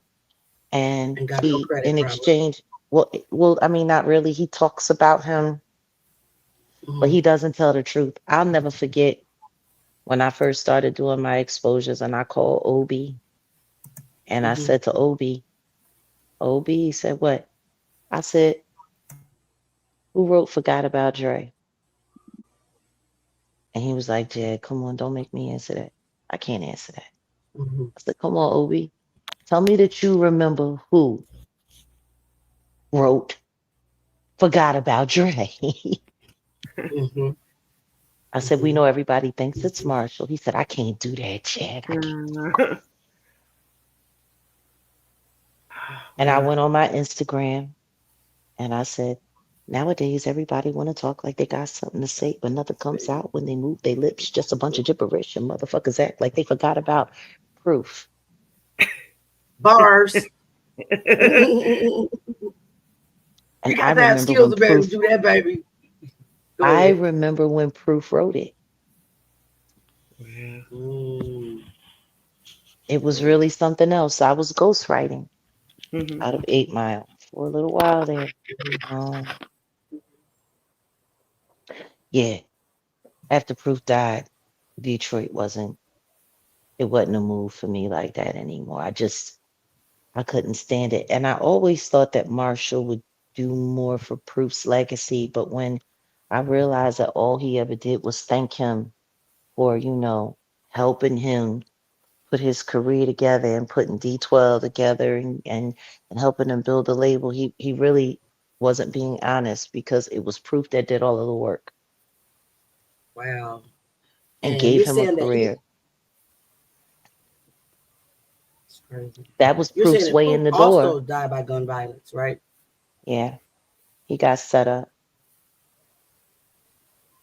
He got set up. They said it was a shootout, and at the end of it, they no billed uh his unalivement and said that he died because it was his fault, which was not true. So when my son Mm-hmm. died, and they did the same thing to him, yeah, I was raw. I was raw about it. Yeah. It was his fault that he's black. I don't get No, that. it was his fault that he actually thought that that white boy was going to keep his word. That's what he was guilty of. Yep. Wow. I'll never forget the last time we did Madison Square Garden, D12, Eminem. Mm-hmm. Marshall was supposed to be turning the paperwork over to the company in a couple of months, waiting for the quarter earnings to end, and then he was going to turn over 8 Mile completely to Proof. Me and Proof had a bottle. The picture is online. You'll see us with a bottle of champagne. There was some money in my wife beater, and me and Proof just sitting there looking like young money. We were celebrating. See. We were really happy that night. I was so happy for him. And he was like, Jag, I'm telling you, you ain't gonna have to worry about nothing. You'll just sign the 8 Mile. I got you. You ain't gonna have to deal with none of these suckers no more. It's so funny. Gerald Levert said the same thing to me, and then he died. Wow. Yeah. All right. I did find that picture. Would you like for me to You share can. it? Jack? You can. All right. Hold on a What's second. that song from Wizard of Okay. Oz? I'm gonna pull up the picture That she's referring to. Mike talks about. You can't win. Yeah. Can't get out. Something like that. Yeah. That's me and Proof. Is that it, Jack? Yeah, that's it. That was us after Madison Square Garden that night with the after party. He was about to be the king of Detroit. Memories, huh? He was. Do you know how many people I've taken pictures with like this that are dead and I'm still here? Oh, geez, Jag. That's No. That's scary. I don't. Too many. It's scary, but it's I mean, it's educational. life. It's education. Life Right. out here. We need to know these things. It's I'm so sad. hungry for the truth. I don't know what to do. Proof died. Yeah. Proof died, and then that New Year's Eve, Obi got shot in the head. And I was on the phone with him when they was putting. Yeah. Opie Trice. Yeah, he's been real compliant ever since. And a staunch alcoholic. And guess where he's signed to now? Death Row. Wow. And then they got him to do a post last year after he got signed. After he was caught talking to me and conversing with me, after Snoop and them threw him off of that tour. We were supposed to meet up in Austin at South by Southwest, and then all of a sudden he had a probation violation. It's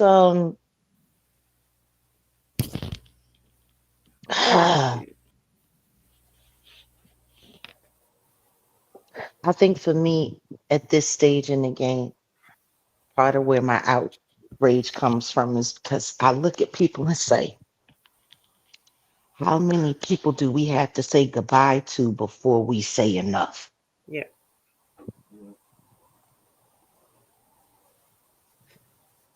Man. It's just become too easy to say goodbye.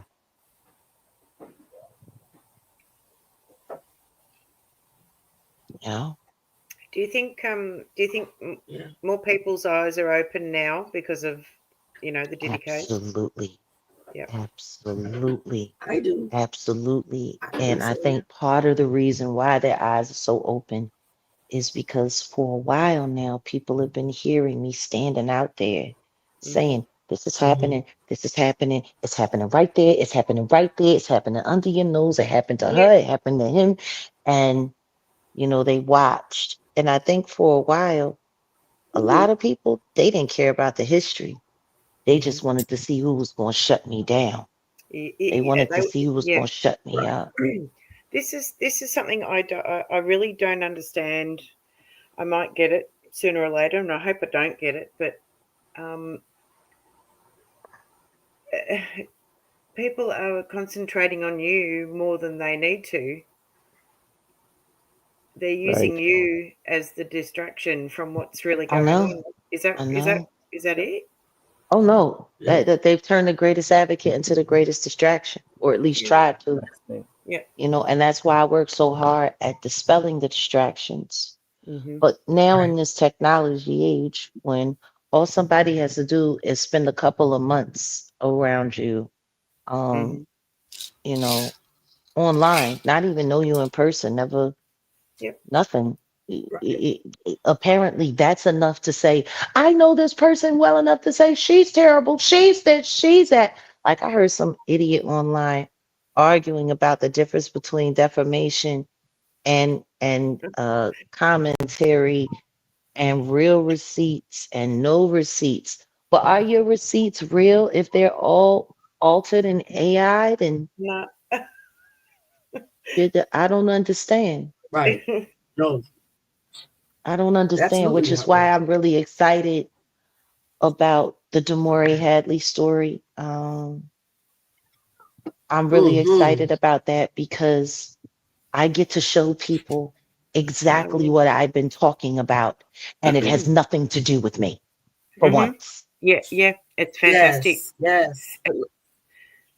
So that was a preview that you showed us. There's more. There's Yes, yeah. a lot Well, more. I can't there's wait. there's a lot more. Actually, I'm gonna be going live after you guys finish, Mm-hmm. so I can get the Okay. community up to speed.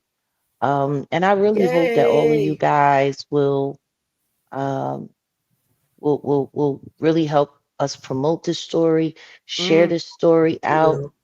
will. I know there's going to be a ton of content creators that are not going to touch this story with a 10-foot pole. Okay. Yep. We Definitely. got you, Then we'll Jay. do it. Yep. We do And it. We'll do it. and that's great because that means we have control of the algorithm around this story. And I want us to really push this story like a madman because if we want hip hop to stop becoming and to Mm-hmm. remain a graveyard, we have to remove the entities that are keeping it that way. Mm-hmm. Yes, absolutely.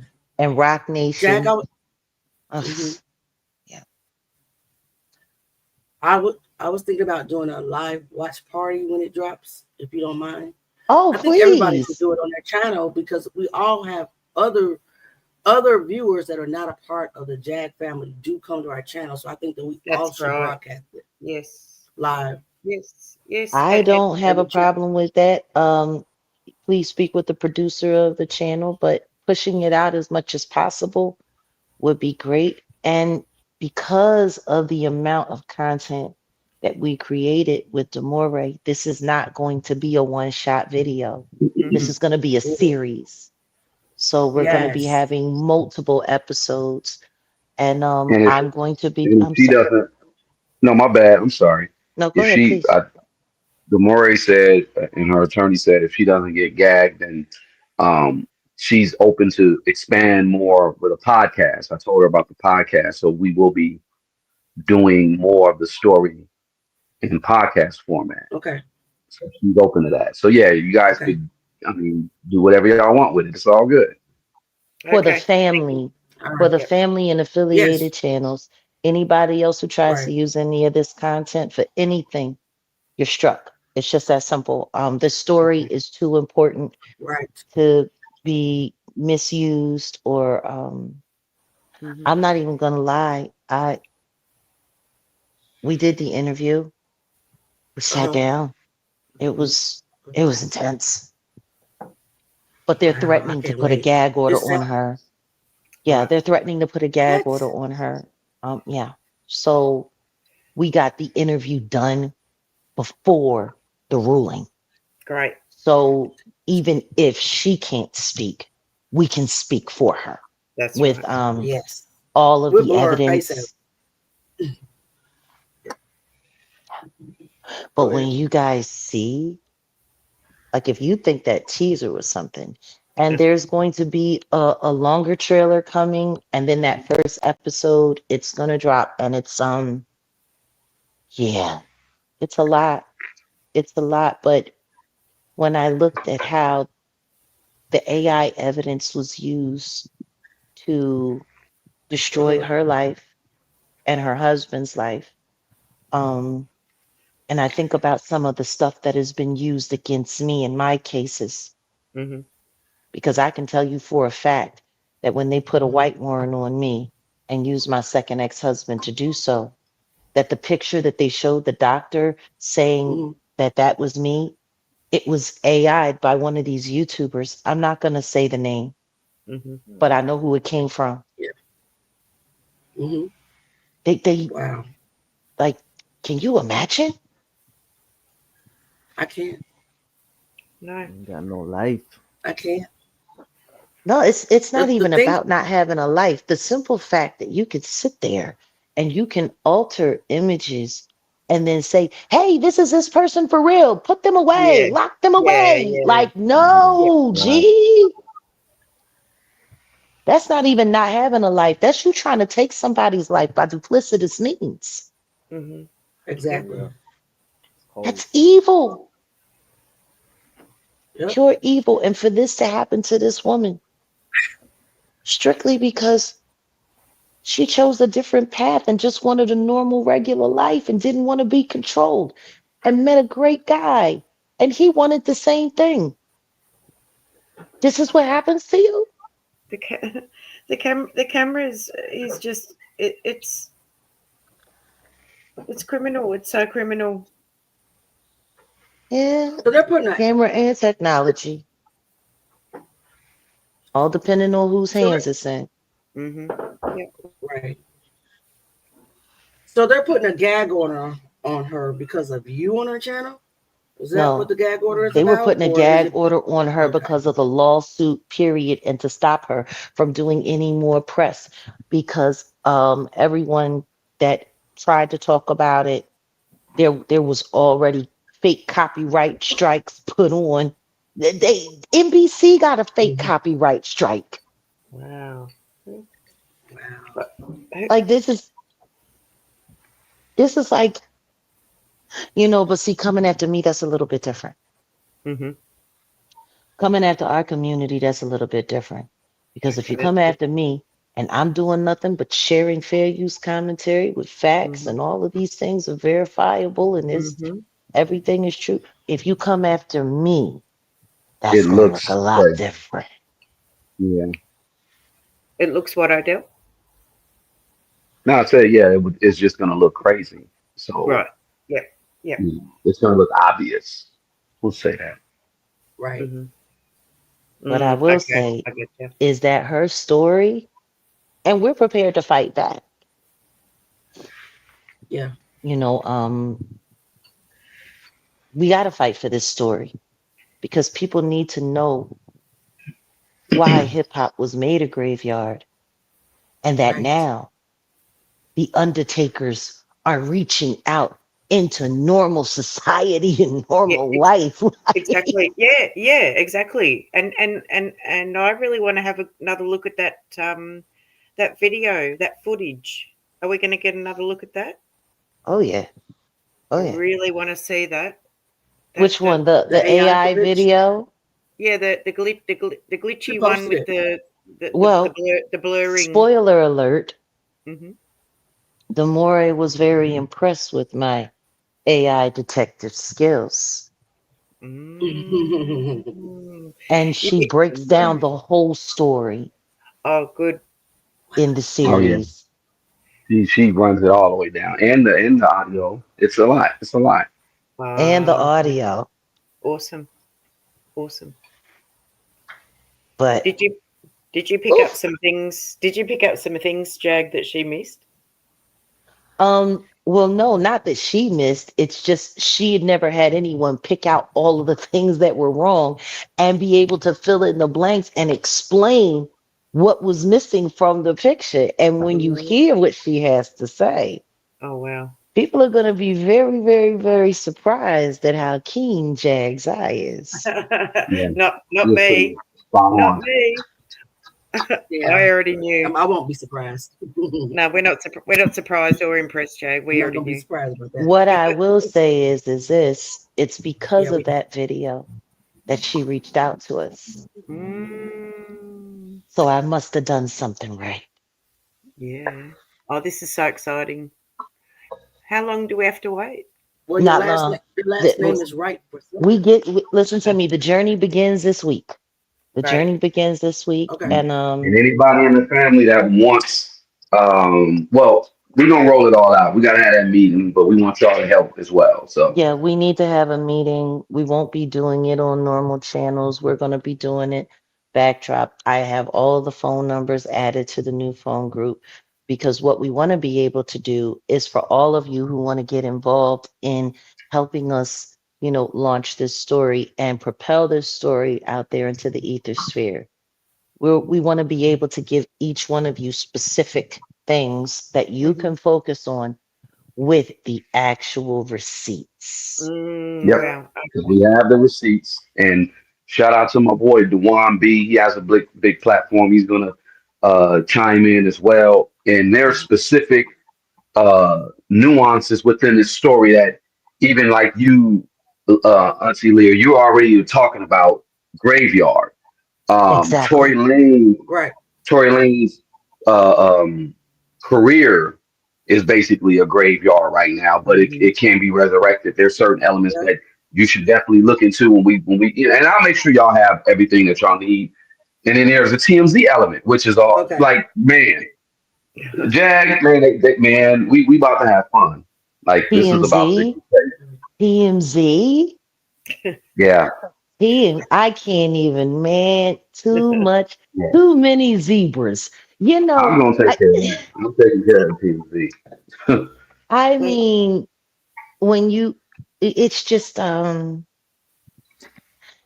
wild because these people have been getting away with this stuff right there in plain sight. But one of the most powerful moments for me talking with Demore was when she was just describing how when she's been looking at Tory Lane's case, how so much of it is so similar to what happened to her husband. Yeah. Right. Yep. Yep. And then there's so much of it that's similar to me. Yes. Yes. And it's but see, this is, that's how the absolute, miscarriage of justice and just, the abuse of power. Here we are talking about Scott LaRock 40, almost 50 years ago. Yes. Here we are, this is what we're talking about. Yep. And look at where we are. Nothing's changed. It's just evolved. Yeah, it's probably easier now. It's just evolved. Mm. But the thing is, Auntie Leah said, very important thing, there was no social media back then. There weren't cameras on every telephone. There were no cell phones. Yep. The simple fact that technology got better and this got easier is a problem. Yep. Because what that means is that people don't even care about the evidence no more. They literally just believe whatever people say. Yeah. And I think that's part of the reason why my crusade has been so heavy, because for a long time, I was one of those people that kept my mouth shut. I bet you if you was to ask D Nice about Scott LaRock right now, he might cry.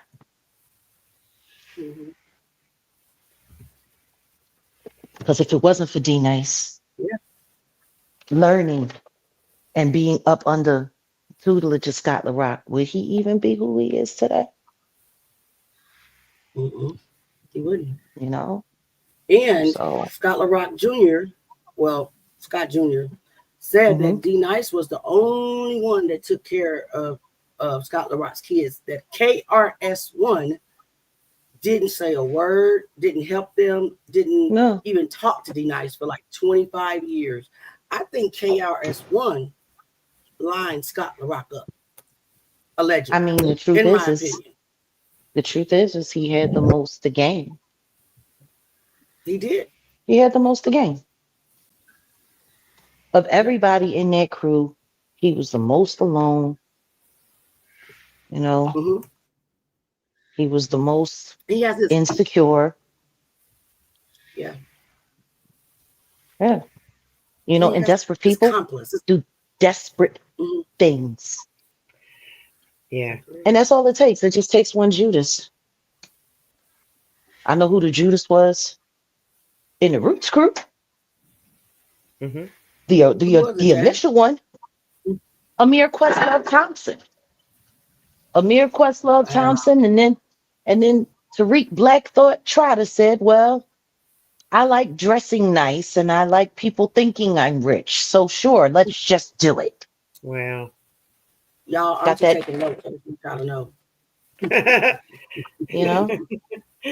When I look at everything that the Roots did to Philly hip hop, that they allow happen to Philly hip hop, and when I remember it happening and there was nothing I could do to stop it because I was still in it, I had to be out of it. Yep. I had to be out of it. That's why I find it funny when people say, oh, she wishes she was still in the industry. She wishes. No, I don't. Because if I was, I wouldn't be here, G. That's right. Exactly. They've been trying to sacrifice me for about 15, 20 years. Yeah. Wow. Yeah. This is it. This is it. This is the pinnacle. This is the time. This is the right time, Jag, for you. This is it. Independent. Yep. You can't fight that thing from inside. It's too many cooperating, monitoring spirits. Monitoring spirits. Wow. You gotta beat it. Yeah, there's always a monitoring spirit around. That person that wishes they could rhyme, you know, as good as you, like Tariq Black Thought Trotter felt about Malik B. Wow. Or someone who really knows and has good business acumen, but you want to take all of the credit. So you get them out of the way. Or the person that could pull all of the girls. Gotta get him out of the way. Or that person that could wake up on a drop of a dime and write a killer 16 bar, and you had to sit around for weeks, for months, hoping to like it's you always got those monitoring spirits. Yeah. Yeah. Yeah. See, that's the beautiful thing about the industry. There's always going to be someone that's jealous of you. And there's always going to be someone who wishes they were you. Agreed. Wow. Like, I'll give you a line of succession. Nat King Cole never thought he was that great an artist. Matter of fact, he thought he was the hack of his family. Yet, he was a chart-topping sensation. He was so successful that Marvin Gaye wanted to be just like him. And couldn't really pull it off, but he tried. You know, he did it with the Hear My Dear album. He tried to do that Nat King Cole thing. Now, this is Marvin Gaye. He wanted to be Nat King Cole. Fast forward 20 more years. D'Angelo wants to be Marvin Gaye. And none of these people wanted to be their self. Yeah, that's weird. Look at that. Look at that. 3 of the greatest top charting R&B voices of our eras, of our contemporary era. And none of them wanted to be themselves. And every last one of them tried to imitate what they thought was better than them. See, that's the beauty. That's how you know that the devil runs the music industry. Let's not forget, he was the choir director in heaven. Music is his wheelhouse. He knows how to use it. He knows how to manipulate it. He knows how to do all of that. Oh, yeah. Because I'm going to tell you something right now. If Yeshua were alive right now, do you want to know what he would have? Either a record company or a multimedia company. Sure would. And and he would find a way to reinfect the world with love to fight against all of the devil's hate. It would happen. Yes. It would Reinfect the happen. world with love. Cruelty I free. love that. Sorry, Jay. Yeah. Cruelty But I free mean, you is think what about he's it. using. Vanity is one of the greatest tools used to promote and propel and to keep artists in line. Who's Like vanity? watching Mary J. Blige on this tour, and people still trying to sell images of her like they think that shit makes sense. It's disgusting. She's a 55-year-old woman in a onesie, for God's sake. Oh, I'm glad she's older Just than me. she just had she got the BBL. She got the breast job at 50 something. At 50 something. Not the BBL. Really? Yeah. Yeah, she got her body done before she went on tour. But that's nothing new. She's always done that. If people knew how body dysmorphic Mary J. Blige actually was, they wouldn't think so much of her. Right. Yep. Okay. But see, it's that vanity. Mm-hmm. She needed that, right? She needs that to look good. And she needs to look as good as she can, because the truth is that she never really sounded that great to begin with. See, this was the beauty of puffy structure. Mm-hmm. We have all of the money and all of the things to make shit look like Shinola. Yeah. Okay. And it's shit, right? Yep. So that means it can't be Shinola without us. Yep. But see, if you got an artist like myself, Mm-hmm. who has all of that talent and doesn't need any of that stuff to shine, where I can come out on stage in a basic slip dress with just lip gloss on and sing and kill. Yeah. And they had to spend $80,000 so people could ignore the fact that they can't do shit. Yep. I get it. Yep. You understand? It takes no money for me to be amazing. It takes a lot of money for people to forget their trash. That's it. That's it. Come get your trash. Look at that Beyonce show. I've been waiting for somebody on her crew to get drunk again so they could bust upside the head with some of all of them bells and whistles. That don't look like no concert. It looks like the circus. Or bust her upside the head with her missing banjo. Well, yeah, that part. We still ain't got no banjo.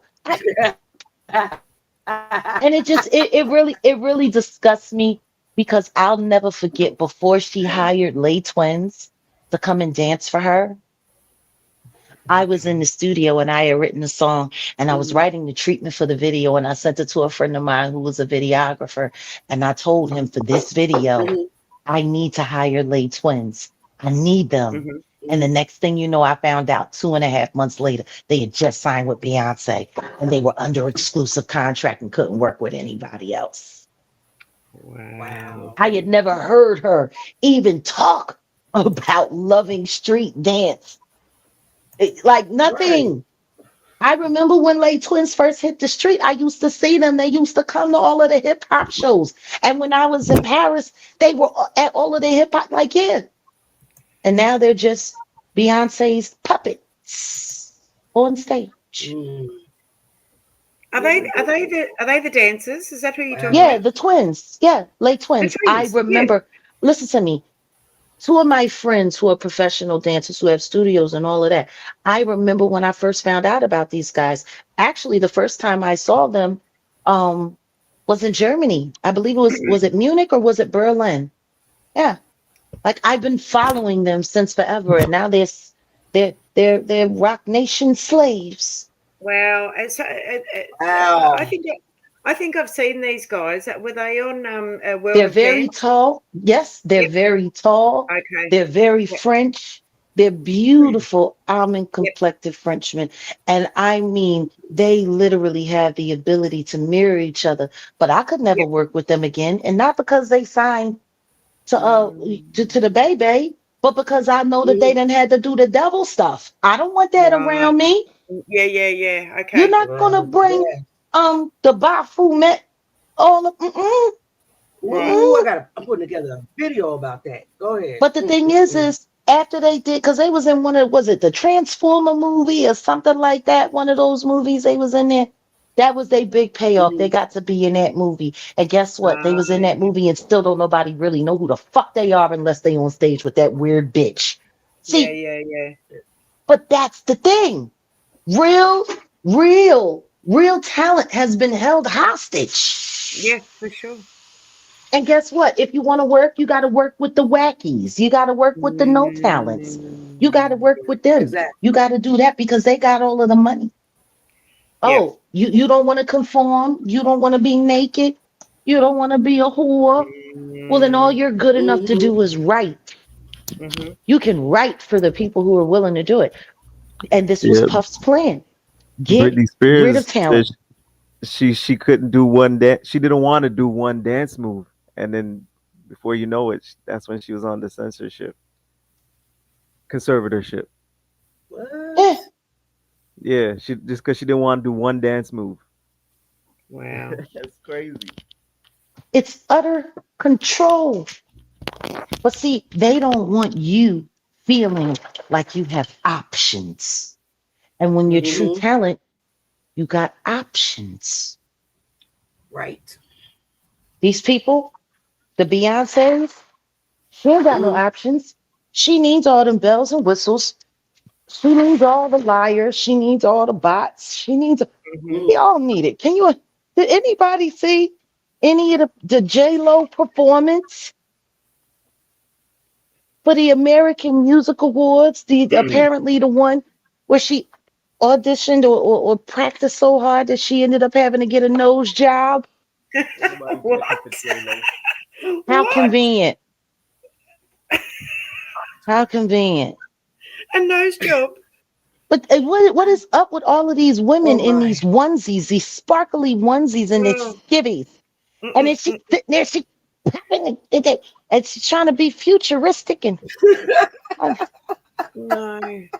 and I'm sitting up there, you arthritic sex kitten. Oh my That's God, that's a biofreeze hoe. Biofreeze. Wow. Lord. And then she gotta kiss the woman and she gotta kiss the man while she's pretending to be half an android. And I'm like, if you wanted half an android, why did you just hire Blue Ivy? I don't understand. Yeah.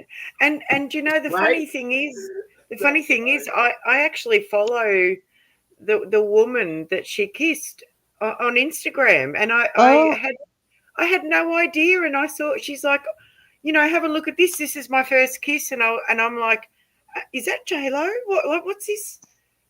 So, yeah, so I obviously I follow a lot of dancers. That's how I knew who like Twins were, and Fiction. You know, I'm a big fan of his, and yeah, I like dancers, so that was bizarre. Wow. It wasn't that it was bizarre. It was unnecessary. Oh, and the age There was difference. there was big no thing. there was no artistic value at all. It was all salacious. And it looked very uncomfortable and fake and just pointless from Yeah. There was what I more saw of it. feeling with Madonna tonguing down Britney Oh, there was way more feeling. and Christina. Yeah. It actually looked like somebody put J-Lo up to it. She really didn't look into it at all. I think she was just trying to keep up with breathing in the steps. You know, when you get up there in age, doing those kind of complicated routines on that stage, she could have, you know what I mean, threw a hip out. In a onesie, yeah, for sure. What's up with all of these women in onesies? I don't like it. Really? What's up with it? There's a cutoff. There's a cutoff age. There's definitely a cutoff age. Come on. I don't get it. Get real. It's mutton dressed up as lamb. Stop it. Mutton is not bad. We're talking Nutrirat served as mutton. We're talking mutton surprise. Oh no. Is this mutton surprise? Seriously, like Oh, I call it smutton.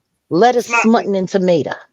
it's smutty mutton. Yeah, smutton. Yep. Smutty mutton dick. Smutty mutton. Yeah. Yeah, they never thought that hip hop would take it this far. Yeah. They're putting the hips out in hip hop. Yeah, I don't know what they're doing, but I'm gonna tell you something right now. All of them gonna be in wheelchairs. They keep on playing. This is what I mean. Their hips are going out in the hip hop.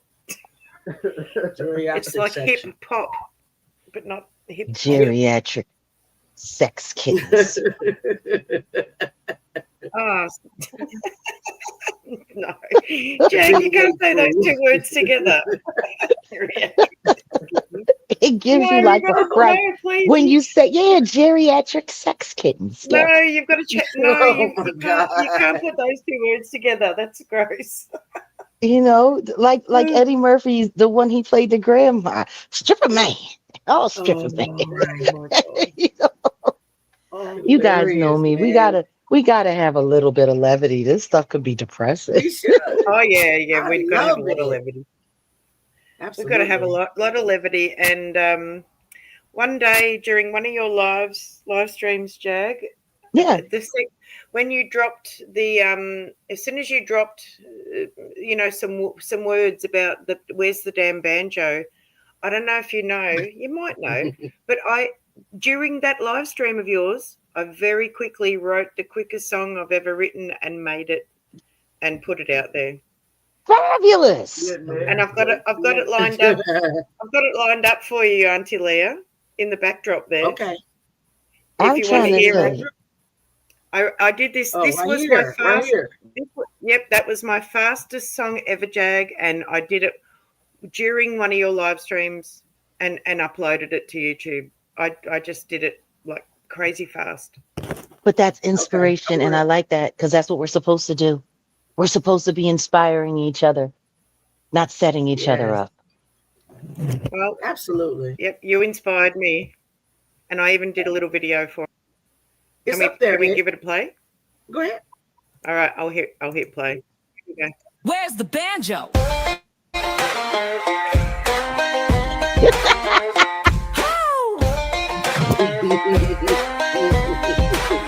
You say you can play, but where is the damn banjo? We say na na on the ding ding ding ding ding ding da da ding ding ding ding ding. Where's the banjo? Hey, I want to know. We say na na on the ding ding ding ding ding ding da da ding ding ding ding ding. You can't run fast with a banjo up your butt.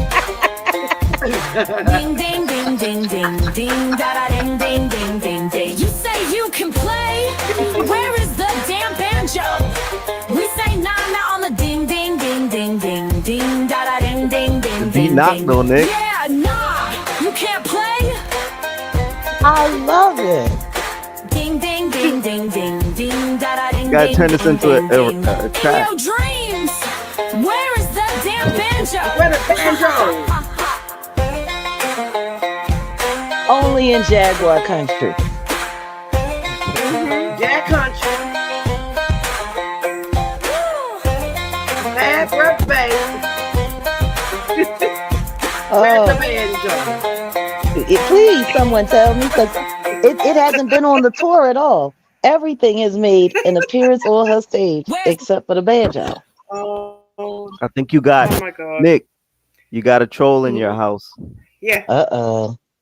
I do. I think it's you. Oh, I think it's you because All I right, can't let see it me over here.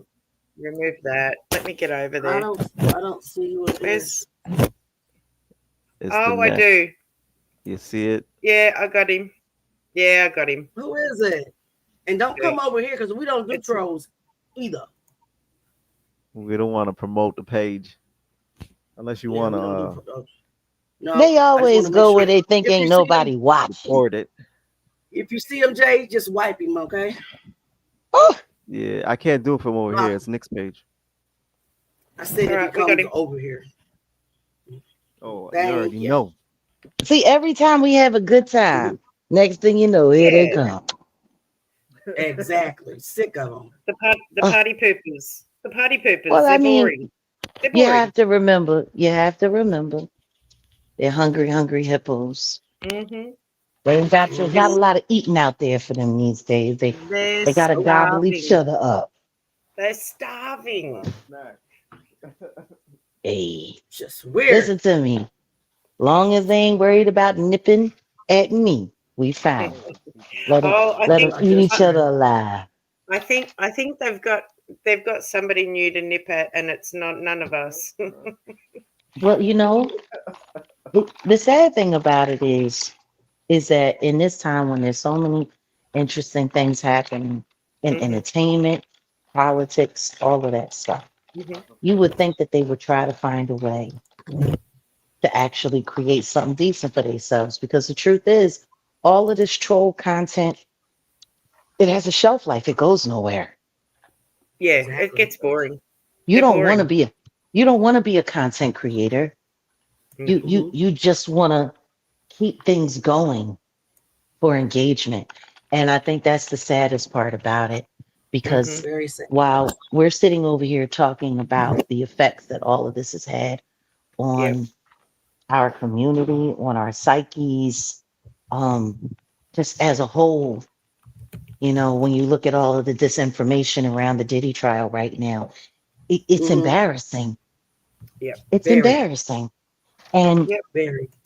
a lot of people are waiting for me to get in and talk about what happened in the courtroom and give my spin on this or see if I'm going to give them another name to run with. It's so funny. People always want me to do their job for them. But Yes. everything that's being said in that courtroom is everything I've been saying. Yeah.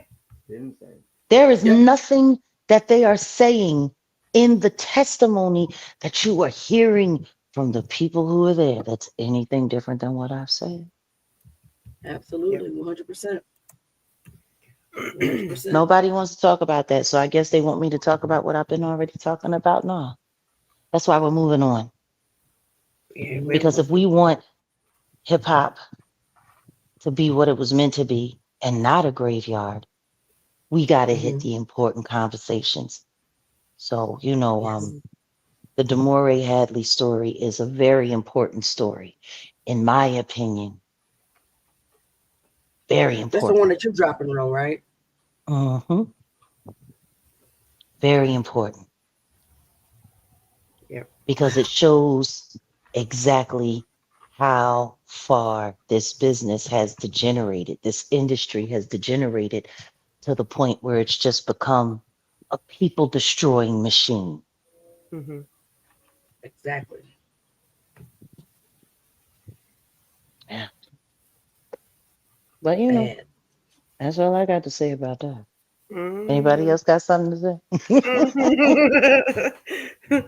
No, but we can just finish up this video real quick. It's only a few minutes left.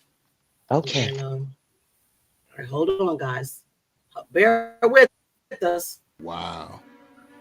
That's crazy. Like I said, G was dead. Uh-oh. He knew about all the business and everything.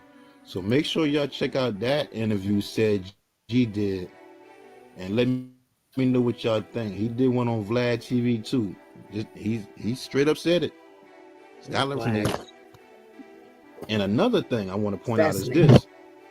When they took Scott to the hospital and KRS-One arrived, he said, now KRS-One said he didn't want to go see him because he didn't want to remember Scott like that.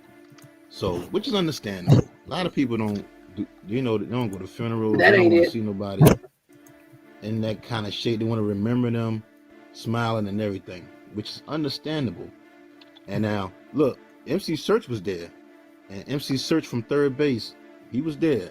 He said, he asked KRS-One, why did you have a smile on your face when Scott was dying that And listen to this weird and response. This is what KRS-One told MC Search, right? He said, Scott is in a better place now. And now we're going to win.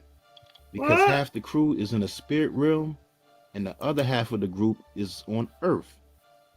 We can't lose now. Wow. But After That's Scott's crazy. death, though, man, overall, it was a shock to the entire hip hop community because he died 5 months after releasing the Criminal Minded album. And another incident that had happened after Scott LaRock's murder was when a young fan was killed over a gold chain at the Dope Jam tour with Boogie Down Productions and Public Enemy, because at the time their security quit on tour.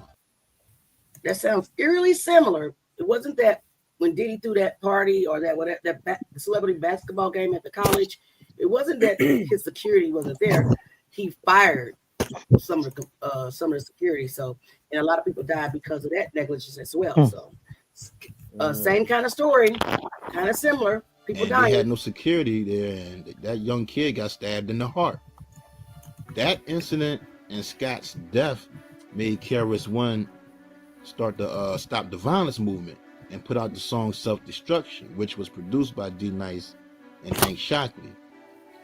All the proceeds from that song went to the National Urban League. You know, Self-Destruction, that song Stop the Violence, actually went #1 on Billboard's Hot Rap Singles. And I loved it, man. I love that song, man. Just seeing all the rappers come together, BDP, MC Light, Kumo D, Dougie Fresh, Heavy D, Public Enemy, all of them. I wonder why rappers don't do that these days, man. They should get together and do another song like Self-Destruction. And just like the West Coast did one too, all in the same gang. NWA, Hammer, Tone Loc, they all got together to stop the violence, man. But I don't know if they're gonna do that these days though.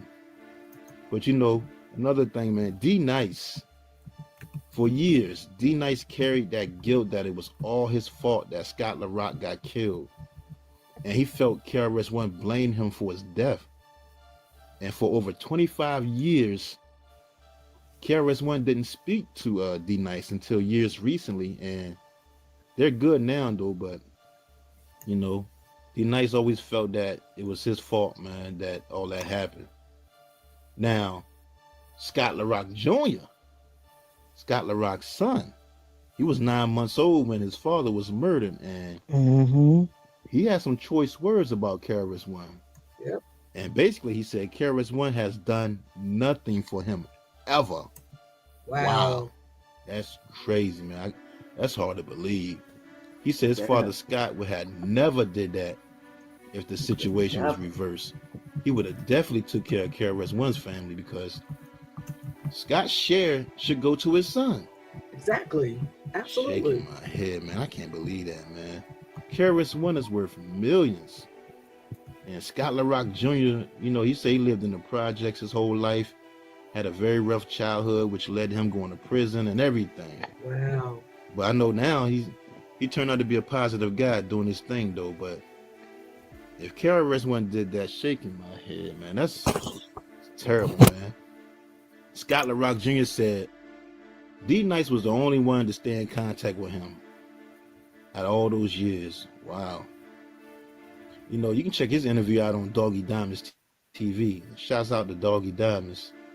In May 2017, Scott LaRock was celebrated by having a Bronx Boulevard named in his honor on the intersection of Jerome Avenue and Kingsbridge Boulevard. I'm glad he did that, though.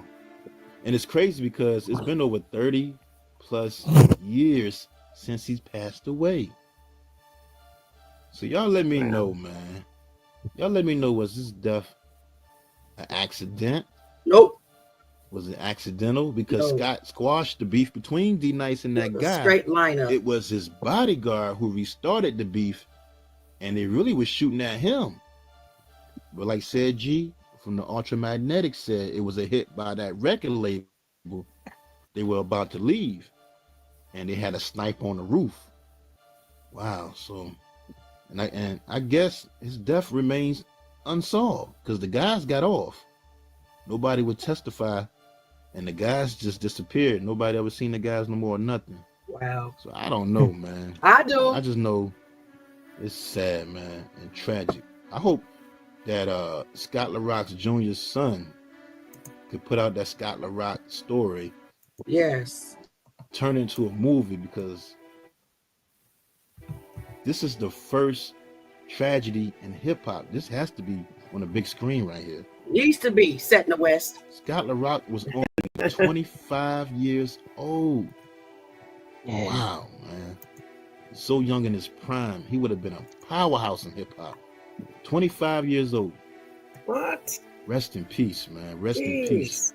DJ Scott LaRock. Wow, guys. Oh, he was so young. Wow. Yeah. All of them were. All of them were so young, guys. It's just Biggie crazy. died almost 25. Tupac died 25. Wow, yeah. You know, there's so many. Yeah. So many. I got, And they get them out of the way, and then they replace I them gotta with figure something out who else, and they died pray that no next. one remembers. But they keep making money off them. Like Oh yeah. Oh yeah. it doesn't matter that they're. I mean, it doesn't matter to the Residual. industry that they're not here because they keep generating money. It's unbelievable. That's what these companies do. Absolutely. Yeah. I think the next rapper or huge rapper that passed, I think it was Tupac. I don't know if it was someone in between. Do you know, Jag? Oh no. I'm trying to think. Scholar. Easy, maybe. Easy died before Pac? Oh yeah. Yeah. So I guess our next video will be Easy E. Okay. So our next That's video just like is going to be on Easy E, guys. We will continue this segment. that's a great conversation for Set in the West because that's listen. West Coast. That's West Coast. Yeah. Yeah. That we're gonna need you on that day. I'm gonna try to find all the info I can and put a video together. No problem. And we need to There's a discuss lot of conflicting history. because it is because I don't see how someone can just contract AIDS and die within weeks. It's weird. Maybe kind of like the same way people get that pneumonia. Yeah, well, remember he got into that fight in the studio allegedly with Suge, and then supposedly he got stabbed up then with a needle, and then you know y'all already know how that. So and you're hearing new things coming out about you know these Chinese nationals bringing over these fungus that's connected to the pneumonia allegedly. It could have been one of them type of jobs. You never know, but yeah, that's why I said I may even see if I can get the big homie Lonzo to come and speak on that. Yes, please do. Well, I mean, there's so that is many. what I'm going to be doing. Please speak, Jack. Oh no, I was just saying there is still so much conflicting information regarding the death of Eazy-E, and you know his son, Little Eric. Something special about him. I like him. I like him a lot. It's their legacy, like their children, they deserve for us to get to the bottom of this. But then, because so many of these, you know, young hip hop kids, these young legacy kids, they've lost their parents and don't even really know why. Yeah. And they have to listen to everyone in the world talk about how great their parent was, and nobody can explain why they're gone. And that just it has to be confusing in some way. Yeah. Yep. I agree. I agree 100%. Anybody else have any final words? Final words? Are we leaving? Well, we will be leaving soon. You know, some of us, like me, have to go to work in the morning. and it's midday over here on Monday already, Auntie Leah. I know. Oh wow. So weird. It's so 10 weird. p.m. here where Mhm. I'm at. So. Yep. No, but I want to know what you guys think though. I mean, I already made my conclusion on allegedly who I think lined up Scott Rock. And I do believe that it was KRS-One and that record label collaborated together to Like I line up said, Scott LaRock. I was told that, Kenny Parker made the choice. And Right. when you think about it, when you listen to the conditions that he was living in and how great, his superiority complex in the midst of all of it. It's wild when you see people say, you know what I want is more important than what everyone else needs. Mm-hmm. And the thing is right, regardless of what KRS-One has done and has accomplished, he probably would have been so much more immortalized if Scott had lived, because his career, it fell short. Absolutely. Like he went from being one of Yes, the it did. most well, not even just the greatest lyricist, but just the greatest force. It used to be once upon a time, Right. you didn't want KRS-One to dish you on record, because if he did, that was it for you. Exactly. And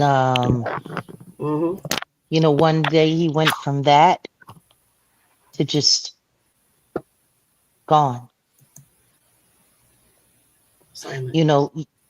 Well, I mean, these kids, if you ask these kids in hip hop now who Kenny Parker is or who KRS-One is, they couldn't tell you.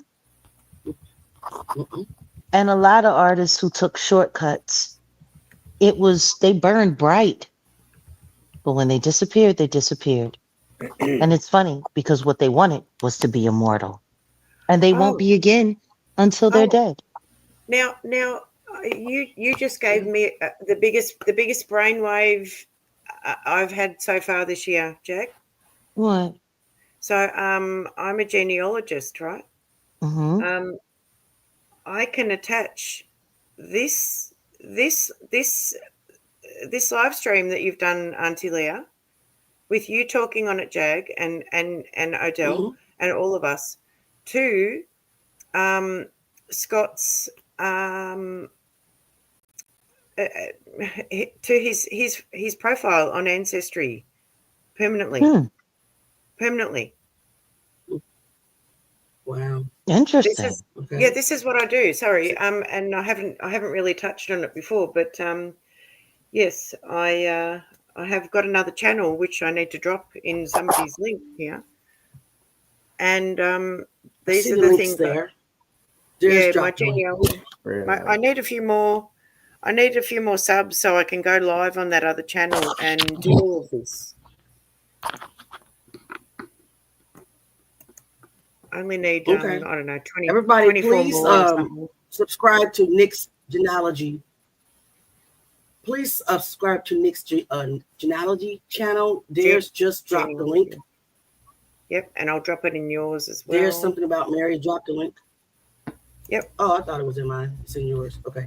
But this is really important. Okay. This is something that I'm really, really, really passionate about, Jag, and it's really important for future generations of anyone to set the record straight where you can, in the best way and the most permanent way possible. Yeah. Where it can't be argued against. It's I'm very, very passionate about it. And I kind of forgot for a minute that I'm a genealogist. Weirdly. Long live Scott LaRock. Yeah, I'm very focused on what we're talking about. I'm so focused on it that I. Yeah. So I may need some other information. You got any final? Go ahead, Nick. So I was just going to say, I may need some other information now that he is no longer with us. I may need, you know, the correct information so I can tie it to his name, his government name, and all that. I don't know why. Okay. It's out there. There's a lot of information about Scott LaRock out there, so you'll be able to find it. Now, it's not like Chris Lighty or Shakira Stewart where they washed the whole internet. There is some stuff out there still about Scott LaRock.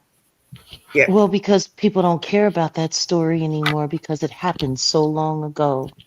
But it goes to show you at how, as the years went by, they knew they needed to scrub it. They knew they needed to scrub it so wouldn't nobody be able to see it. Mm-hmm. See, Scott died back at a time, like we said, it was before social media, before all of those, long before. Yes. So they haven't really scrubbed it because they know nobody's looking for it. But if you look at Shakir, if you look at Chris, if you'll see that they got more careful as the years went by. They did, because they sure took it down. You can't find anything on those two right there. It's wild. Also nefarious, very wild, Jack. It's diabolical. This whole industry. Yeah, it is. It is. And it's amazing to be able to say that I'm one of the people that have been able to survive it. It's incredible. Yeah, and that's why they attack you so much. They attack you so much because you did survive it. Yeah. Point blank, period. First I was afraid. I was petrified. Just thinking I could never live without hip hop by my side. Ooh, honey. Yeah. And Jag, I just wanted to let you know I love your new hair. Are you going to keep it this way for a while, or what's? Well, I'm just giving it a rest, but the braids will be back sooner than later. But for these interviews, I wanted to just strip it down and keep it simple. And I think it works really well. And I think you pulled it off perfectly because it just you're sitting well in your 48. I'm just letting you know. Oh, thank you so much. I appreciate that. Yeah, that's okay. I do. And I think your hair really suits you. Is what I'm trying to say. It like perfect. Well, it's just me. Yeah, of course. It's just me. Yeah. Natural. Yep. Natural. And I love that. I love that for me. I love that I can do this or do that because at the end of the day, it's me. I'm not relying on something to make me look like something. No. Just being myself. Yep. Whatever that may be. But my mom, when she didn't process her hair, this is how she would wear her hair. I had a feeling. I had a feeling. I actually felt like I could see your mum a little bit in your interview, in you. Oh, yeah. I mean, the truth is I was a great combination of both my parents. I got my father's brains, wit, strength, drive, and I got my mother's looks. Yep. Yep. Just beautiful. Just beautiful. Yep. You said it. Yeah. Thank you. What about you, Jay? Jay, you got anything? Oh, you're welcome. You got any closing arguments or closing? I don't think they're arguments, but No, I gotta catch up on the replay. I missed a lot. Okay. So you're learning about Scott LaRock. Right. Like I know who he is, but I don't know who he is. Like his life. Weird, right? And for such a young you were not guy, born, probably. No, he wouldn't. He died, probably I not. wasn't born yet. And I think I was 17 when he passed away. So that's me showing my age. And I was 13. Yeah, well, if you were 13, and I was Dad 17. was only 11. Yeah. So I was just about to finish high school when it happened. But Jay, when you learn about him, it will inspire you, because he was He was incredibly smart, and I mean, he knew how to play. He was a really good basketball player and was going to do big things with it. And I think he applied his knowledge of the play on the basketball field to getting a business degree. He was just a really smart mover and a shaker, Right. And he was a counselor. He was doing Yeah. amazing things. You'll love it. You'll love it. Yeah. Yep. That's what's up. I agree. What about you, Set in the West? You got anything, any closing words for us? No, Still just keep here. up the good work. That's it. Yeah. Thanks, Odell. Well, Auntie Lee is doing a great job. She's doing a great job. For sure. I'm doing my best, guys, and I love you guys being here with me. It makes it better, that we can all conversate and put our thoughts in. Jag has the wisdom of the industry, right? Set has the wisdom of the rap game, right? You, me, you, Nick, Jay, and me, got we're the just wisdom. putting ourselves out there with the wisdom that we learn. So, we co-messengers in this thing, and I love being a co-messenger. I don't need to be at the top. Leave me in the middle. Bob Marley said, each so one our teach next one. artist. Yes. Salute to Bob. Absolutely. And every now and then, yes, remind me that I'm a genealogist, so that I can do what I should be doing and putting this information where it needs to go. Yes. Yeah, absolutely. Absolutely, Nick. All right, guys. So with that being said, we're going to wrap up this segment of Hip Hop is a Graveyard. This was the Scott LaRock edition.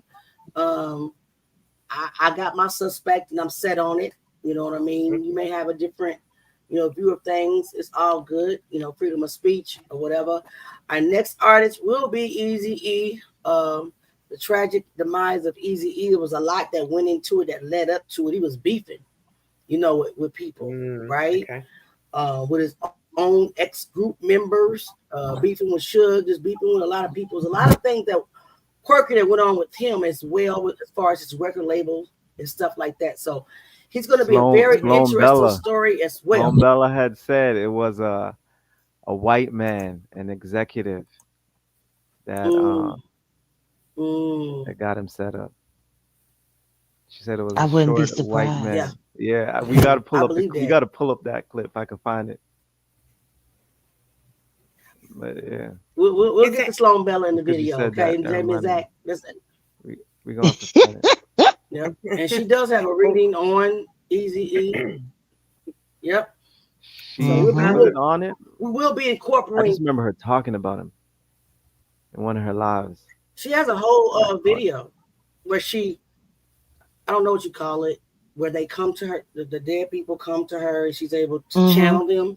Yeah. And they tell their story. Yep. So yeah, she has it on Tupac, Eazy-E. She has it on Kim Porter. She's done it on Biggie. She's done it on a lot of celebrities. Yep. And they all basically died nefariously. So yeah, we will be getting Is there any other way to die in the music industry? No, apparently not. No, apparently not, Jay. I'm glad you're laughing about it. She got the heavy D one too. You said heavy. Yeah. She also has heavy D. Yep. Yeah. I seen that one. He's coming up. We're gonna go in order. We're gonna try to go in order. So the next is Eazy. And I think after Eazy is Tupac, but I'm gonna try to search to see if there's anybody in between that we may not even know. I'll check my obituaries and see if he. Yeah, I'll check the obituaries. Okay. Yeah. And I just wanted to give all the, because we're streaming to Jay's page and to my page from Auntie Leah's channel. Fabulous. I just wanted to give everyone a shout out. Thanks for joining all of us, and please, hit all the links up that have been dropped in all the chats.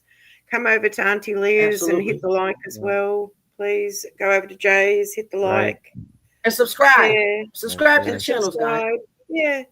And I'm going to be going live on our Jag. community channel. I'm going to be Okay. going live on our community Okay. channel so that we can discuss how we're Perfect. going to be rolling out the Demore Really. Hadley story. Because this is a community effort, we need to make sure that everyone gets the word. Mm-hmm. Right. All Okay, right. so Jag, will this be members only? I'm I'm not letting link, and open I'll the drop flip. the membership link as well if it's gonna be. Yes, I'm not. Listen to me. We still are a membership only platform. Every now and then we have open house. Every now and then. Mm-hmm. But Yeah, because I be in there fighting for my life, just winning. oh my God, it's so insane. Yeah. It's insane, Auntie Leah, the way they come. Oh my God. And it's like, oh, it's I know. open. You bobbing and weaving, bobbing Yeah. and weaving. Yeah, I What know. was that movie, Animal House? Yeah. Do you remember the movie Animal House? That's exactly what it Yes. turns into anytime we let the I think I read the floodgates open. book. Oh my God. Yes. Animal House. Yes. So, guys, I dropped the membership link to Jack's channel if you want to participate in the chat. But you can still see Yeah. it. You just, without being a member, you can still listen, but you won't be able to participate in the chat. But if you want to, I dropped the link. So we're going to head over to Jack's page. Mm-hmm. We're going to all head over to Jack's page, and we're going to end the night up with her wisdom. She's going to catch us up on some things. So I want you guys to know that I really love you. I appreciate you. Y'all do. Thank you again for kicking it with Auntie Leah. Thank you for kicking it with Nick, Set in the West, D Jaguar, Wright, and Jay Mizak. Yay. Let's go on over to Jag, guys. Love you. Yes. Love you too. Bye. Bye. Bye. Bye. Bye for Have now. fun, store. Please.